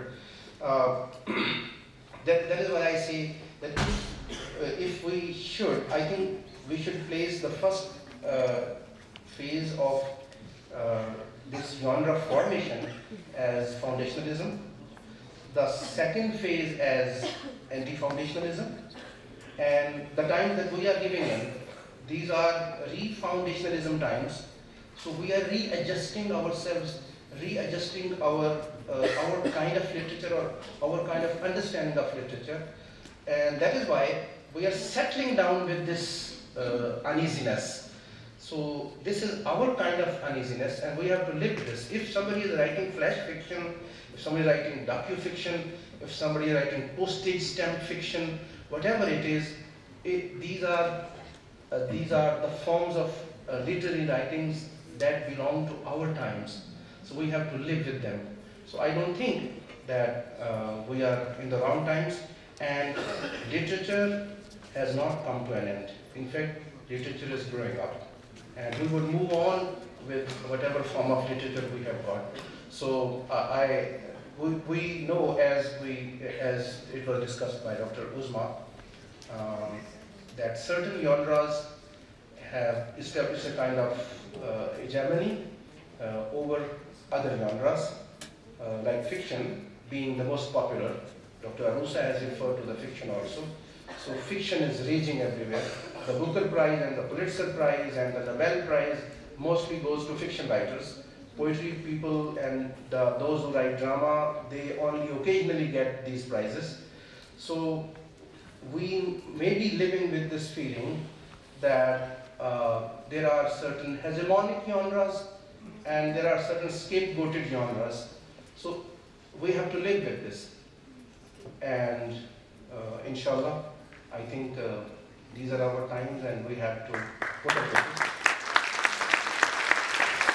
I would just like to add one thing to it that reminds me of what Akil Bilgirami has said, that we need to just come out of that guilt that we are producing literature as a form of retaliation. We are writing literature in third person. He said that just emerge from that third person perspective, come out of that guilt of colonialism and whatever, or new imperialism, whatever, and start writing in a first person perspective.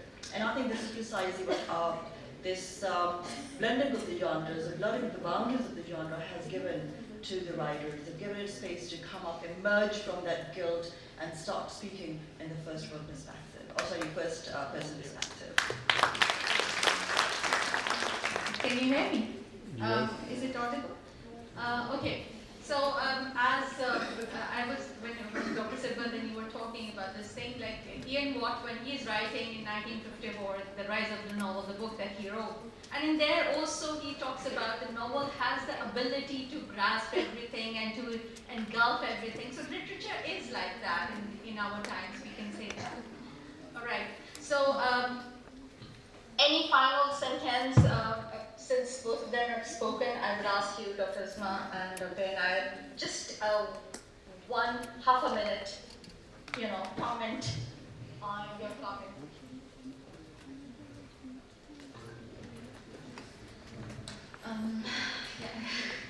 I've been caught off guard. I think, like fiction for me is one sentence. Okay, that's just more pressure. One sentence. I was thinking that fiction is the epic of this age. Yes, that's true. That's true. Whatever form it is. And film is the drama, theater of this. Yes.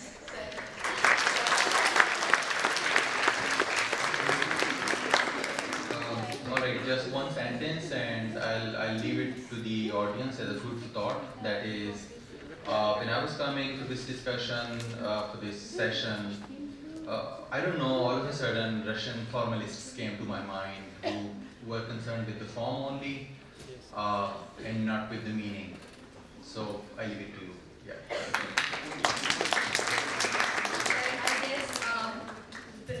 That might not be that relevant because everything has a meaning, has an ideology these days. I don't know, this is just a quick thought. And I would like now to invite questions from the audience. So, she spoke, that's why I engaged her. Please. My one sentence is that we are living in fact I would use my favorite word, we are living in the times of carnivalesque of genres, and a cacophony of forms. So cacophony of voices.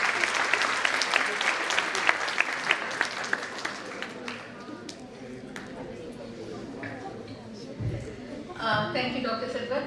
Okay, so we'll start with our first question from the audience. You may raise your hands and then speak in the mic, but introduce yourself first, please. Yes, please. Can you Am I please audible? stand a bit up? Yes, ma'am. Of Thank course. you. Assalamu alaikum. My name is Nandlal and I am from Bridging, English Bridging. My question is from particular. So, from the person who talked about, sorry, I don't know the names, and so my question is from the person who taught on fiction, and repeatedly she said that every fiction carries ideology, and ideology is always there in what kind of literature that is being produced. So my simple question is, what about those who think that there should be a literature for the sake of literature? How will you see Amjad Islam Amjad or Munir Niazi Saab and the others if you see that ideology is there in literature? So this is a simple question from whosoever wants to. I'm that person. The person speaks. Yeah, I do understand that concern, reading fiction or appreciating art just for the sake of it being there, right? But there are different schools of thought, and unfortunately for some people, I belong to the school of thought that I think there is no apolitical artist or author. And by political, I don't mean in the sense of like conventional politics, but there is an ideology at work, because we all, we are nodes where different, various and diverse ideologies, they cross. And therefore, you have your way of thinking, you have your paradigm, you have a certain perspective on life. And that is your ideology. So because we always position ourselves in terms of opposition to the other, and that itself is, you're situating yourself in an ideology. So just that, me being different from you, or me considering that I am different from you in some way, that is, ideology. It's a political stance.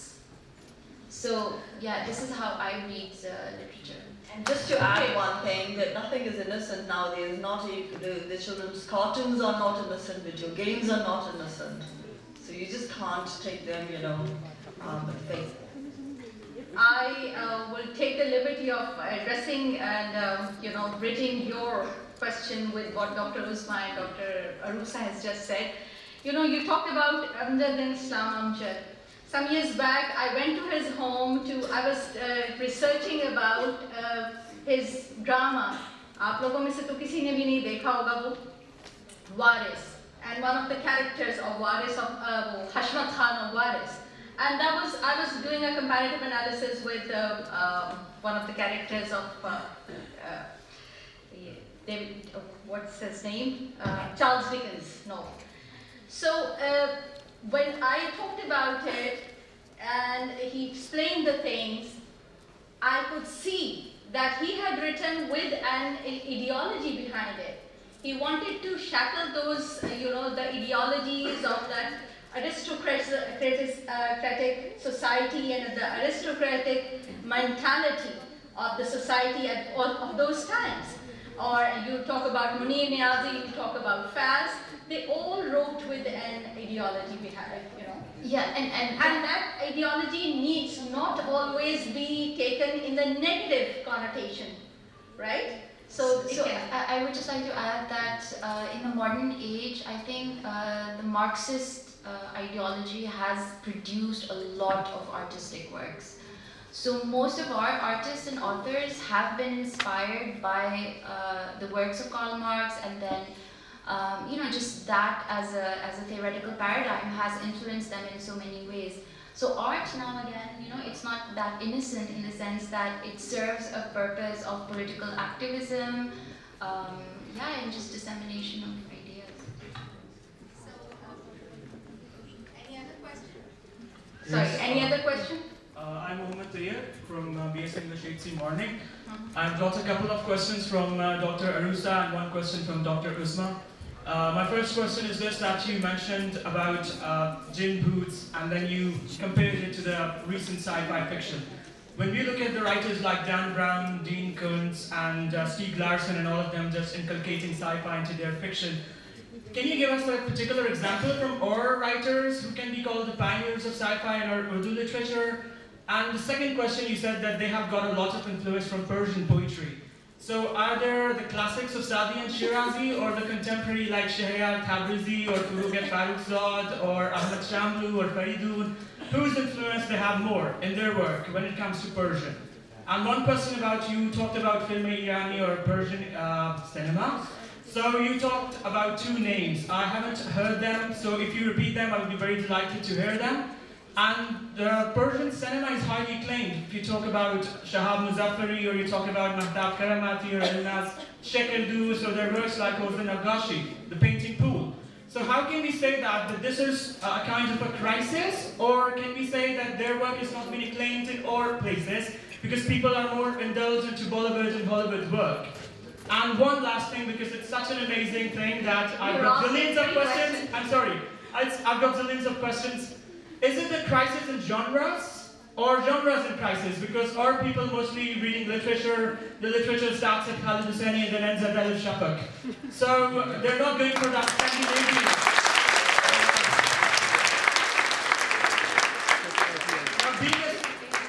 Being a student of literature, I would say the Scandinavian literature, Russian classics, they're just amazing. Akhari question ka main jawab दूँ. Absolutely, thank you so much, sir. I would be very... I think it is both ways. Crisis in genres and genres in crisis both ways. So we need to stay open to this thing. Genres are also kind of jittery over losing their previous status. And when genres look at other genres, they feel there is crisis. So genres in crisis and there is crisis in genres. It is both ways.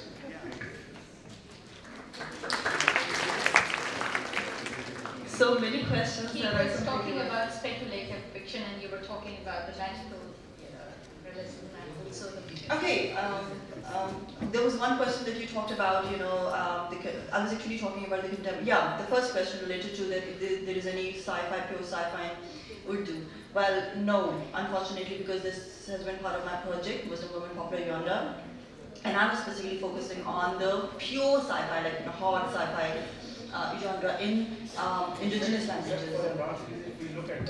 Well, that to some, yeah, it's not.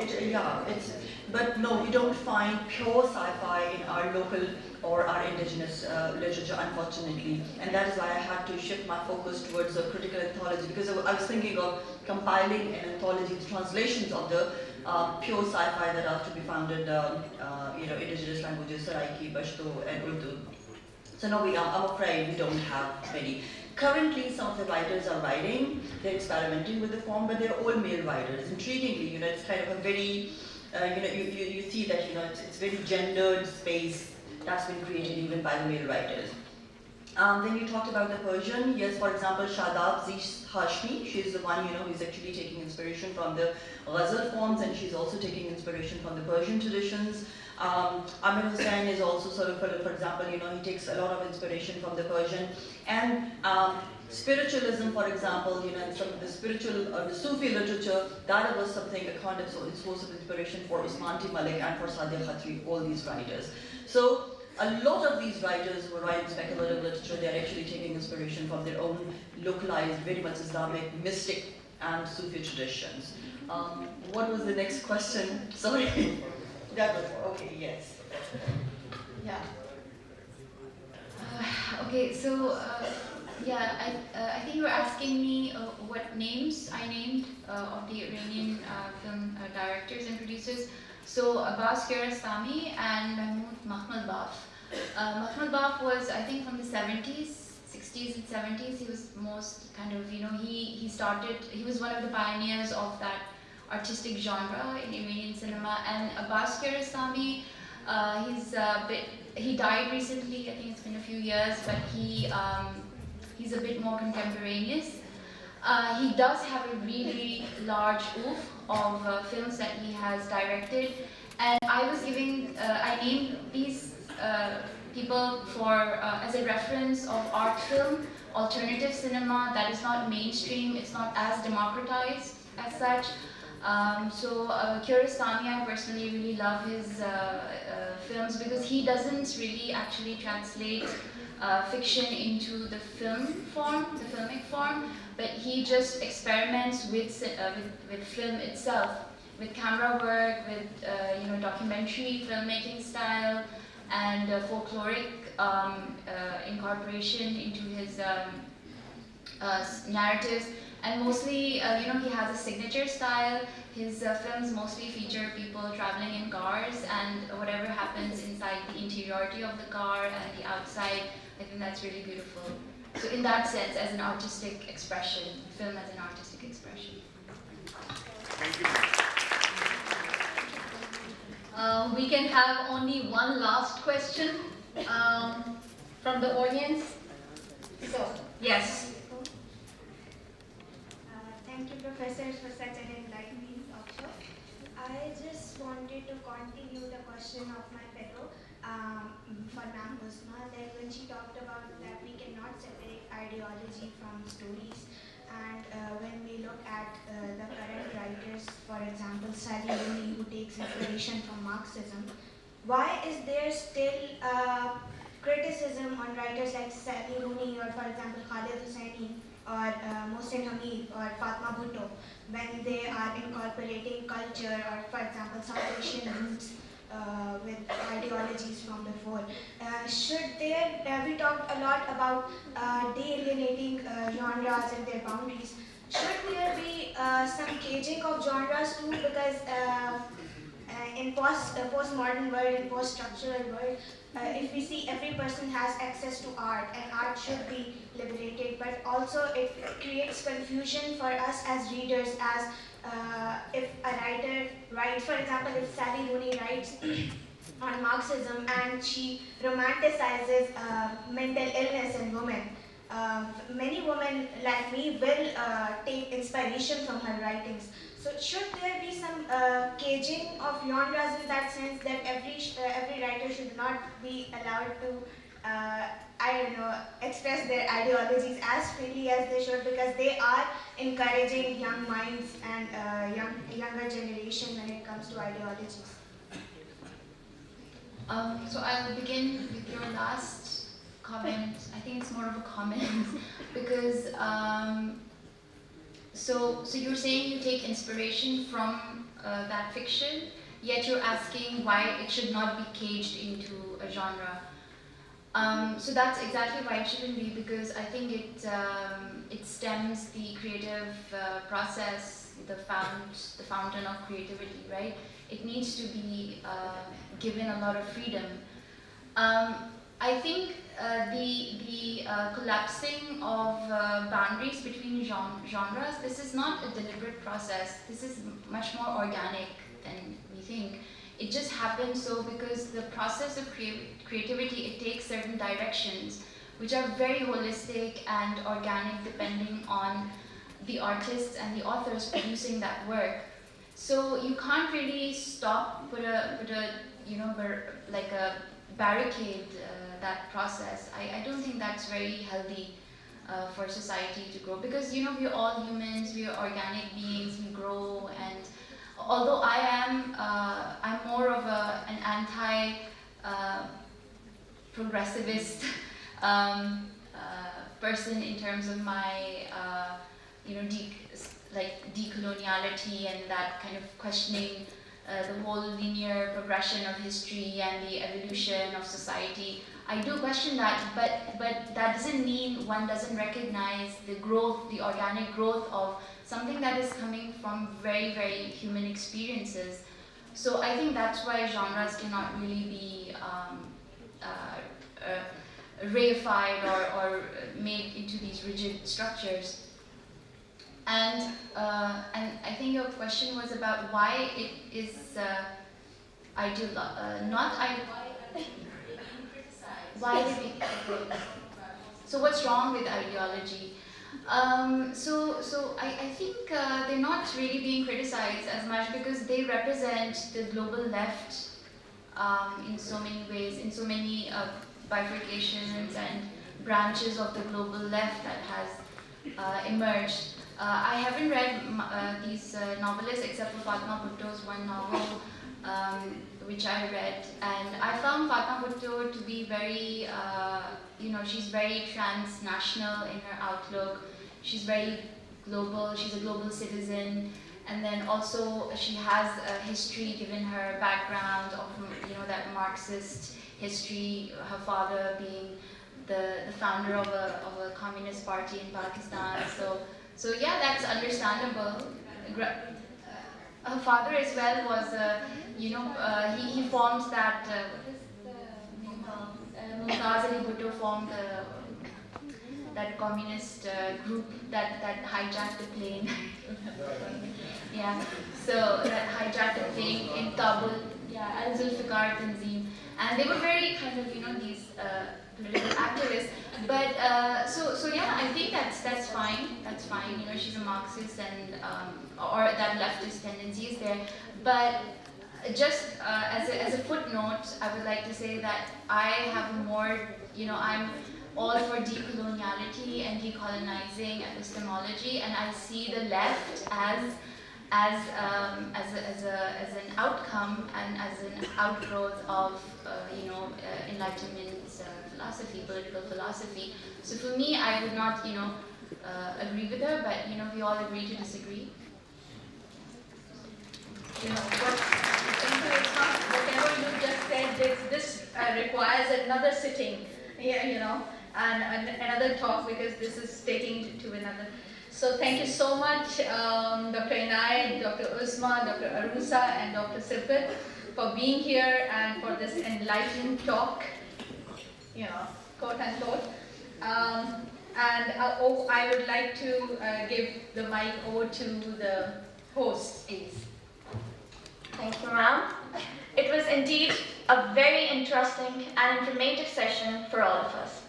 And I would like to thank our honorable panelists and moderator for such an engaging and insightful discussion. Please give them a huge round of applause.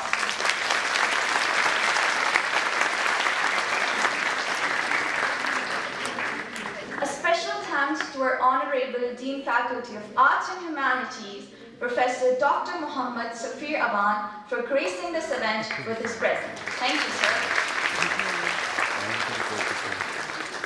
Now, it's time for us to appreciate a worthy panelist and moderator for the participation and precious contribution to this auspicious event.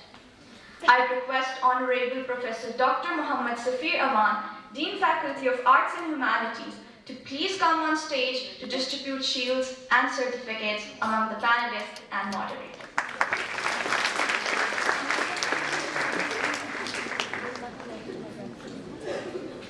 I would like to say a few words. Thank you very much for inviting.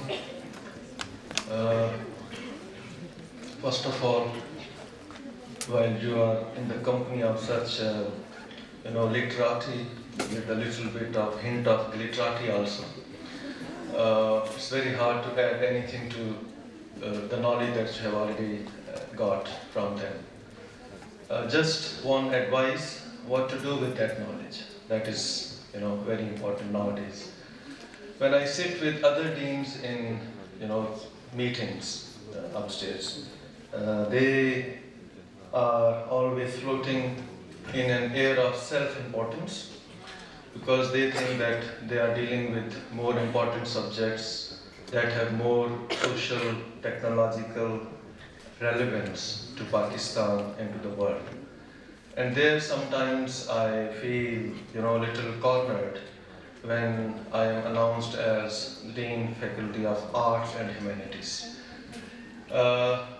My advice to these bright faces, and after listening to your questions, actually I was very much encouraged. There is a lot of hope for us in our future from this generation.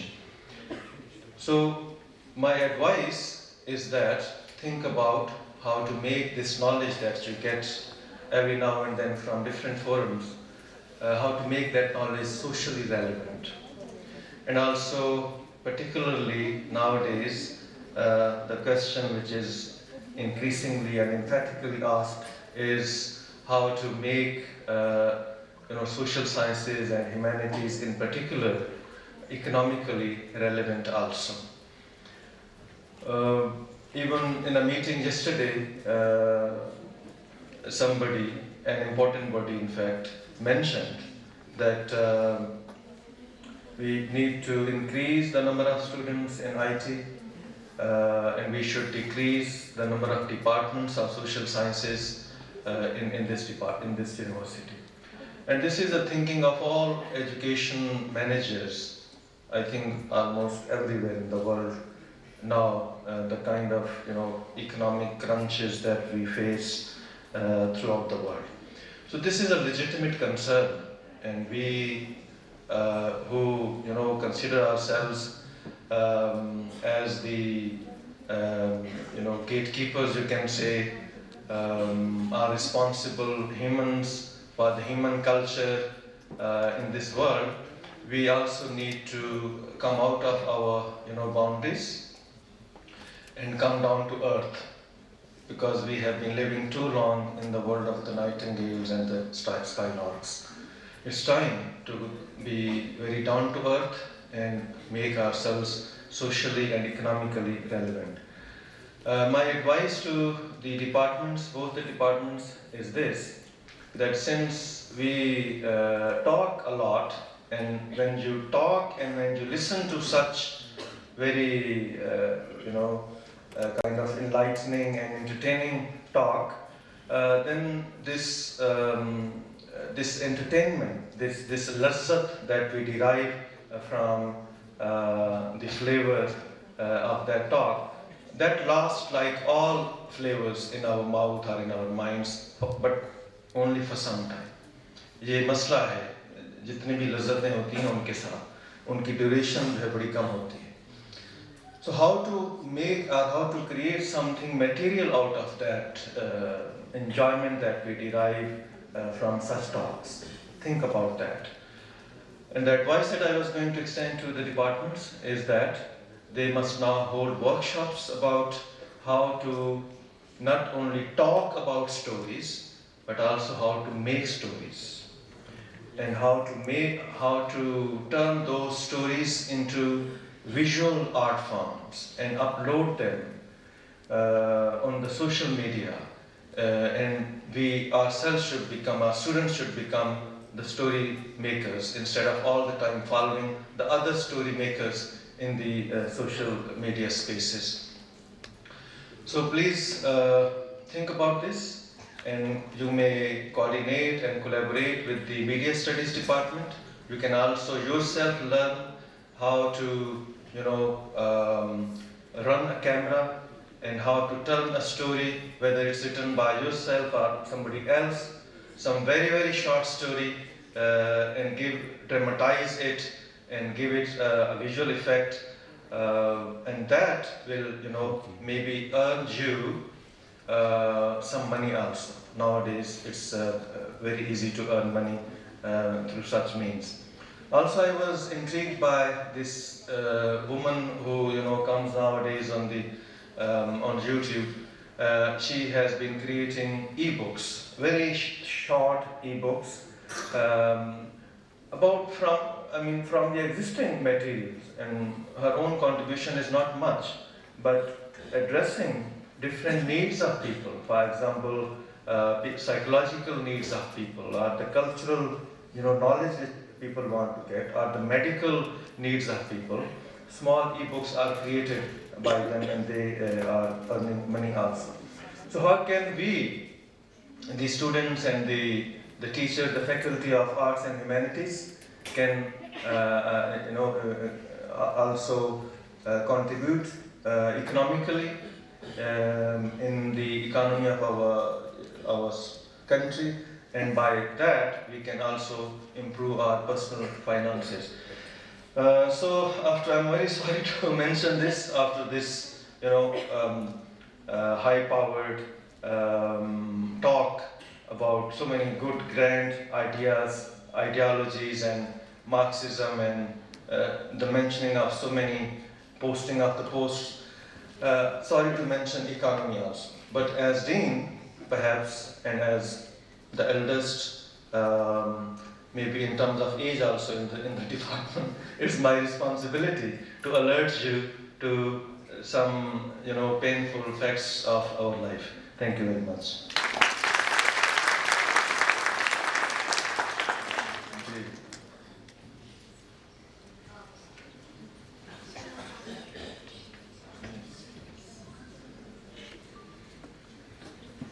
you so much, sir, for such an enlightening talk. Now it's time for the distribution of shields and certificates. It wasn't selected, just an extension of what we were talking about. Firstly, I would like to invite Dr. Arusa Kaval, Chairperson, Department of English, International Islamic University, to collect her shield and certificate.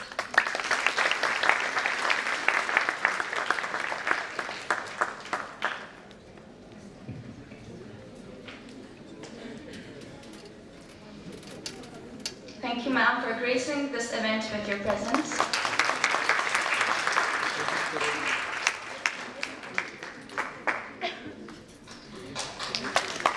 Now please give a big round of applause for Dr. Sibghatullah Khan. We are immensely thankful for his presence today and for his intellectual insights in the planning of this event.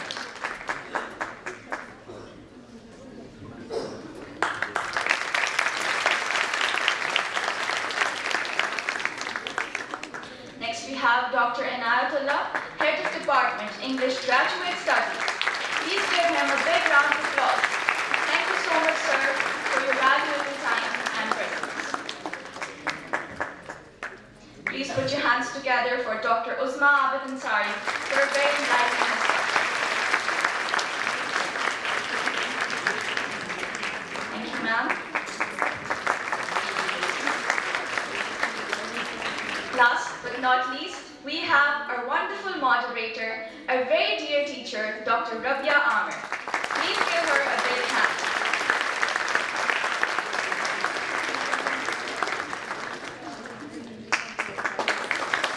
Thank you, ma'am, for wonderfully moderating this session.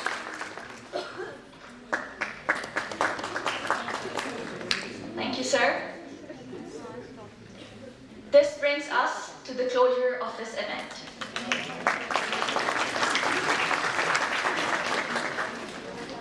We appreciate the presence and participation of everyone. A special thanks to our worthy Head of Department of English undergraduates, Dr. Zawar Hussain Hashmi, for supporting us in this endeavor.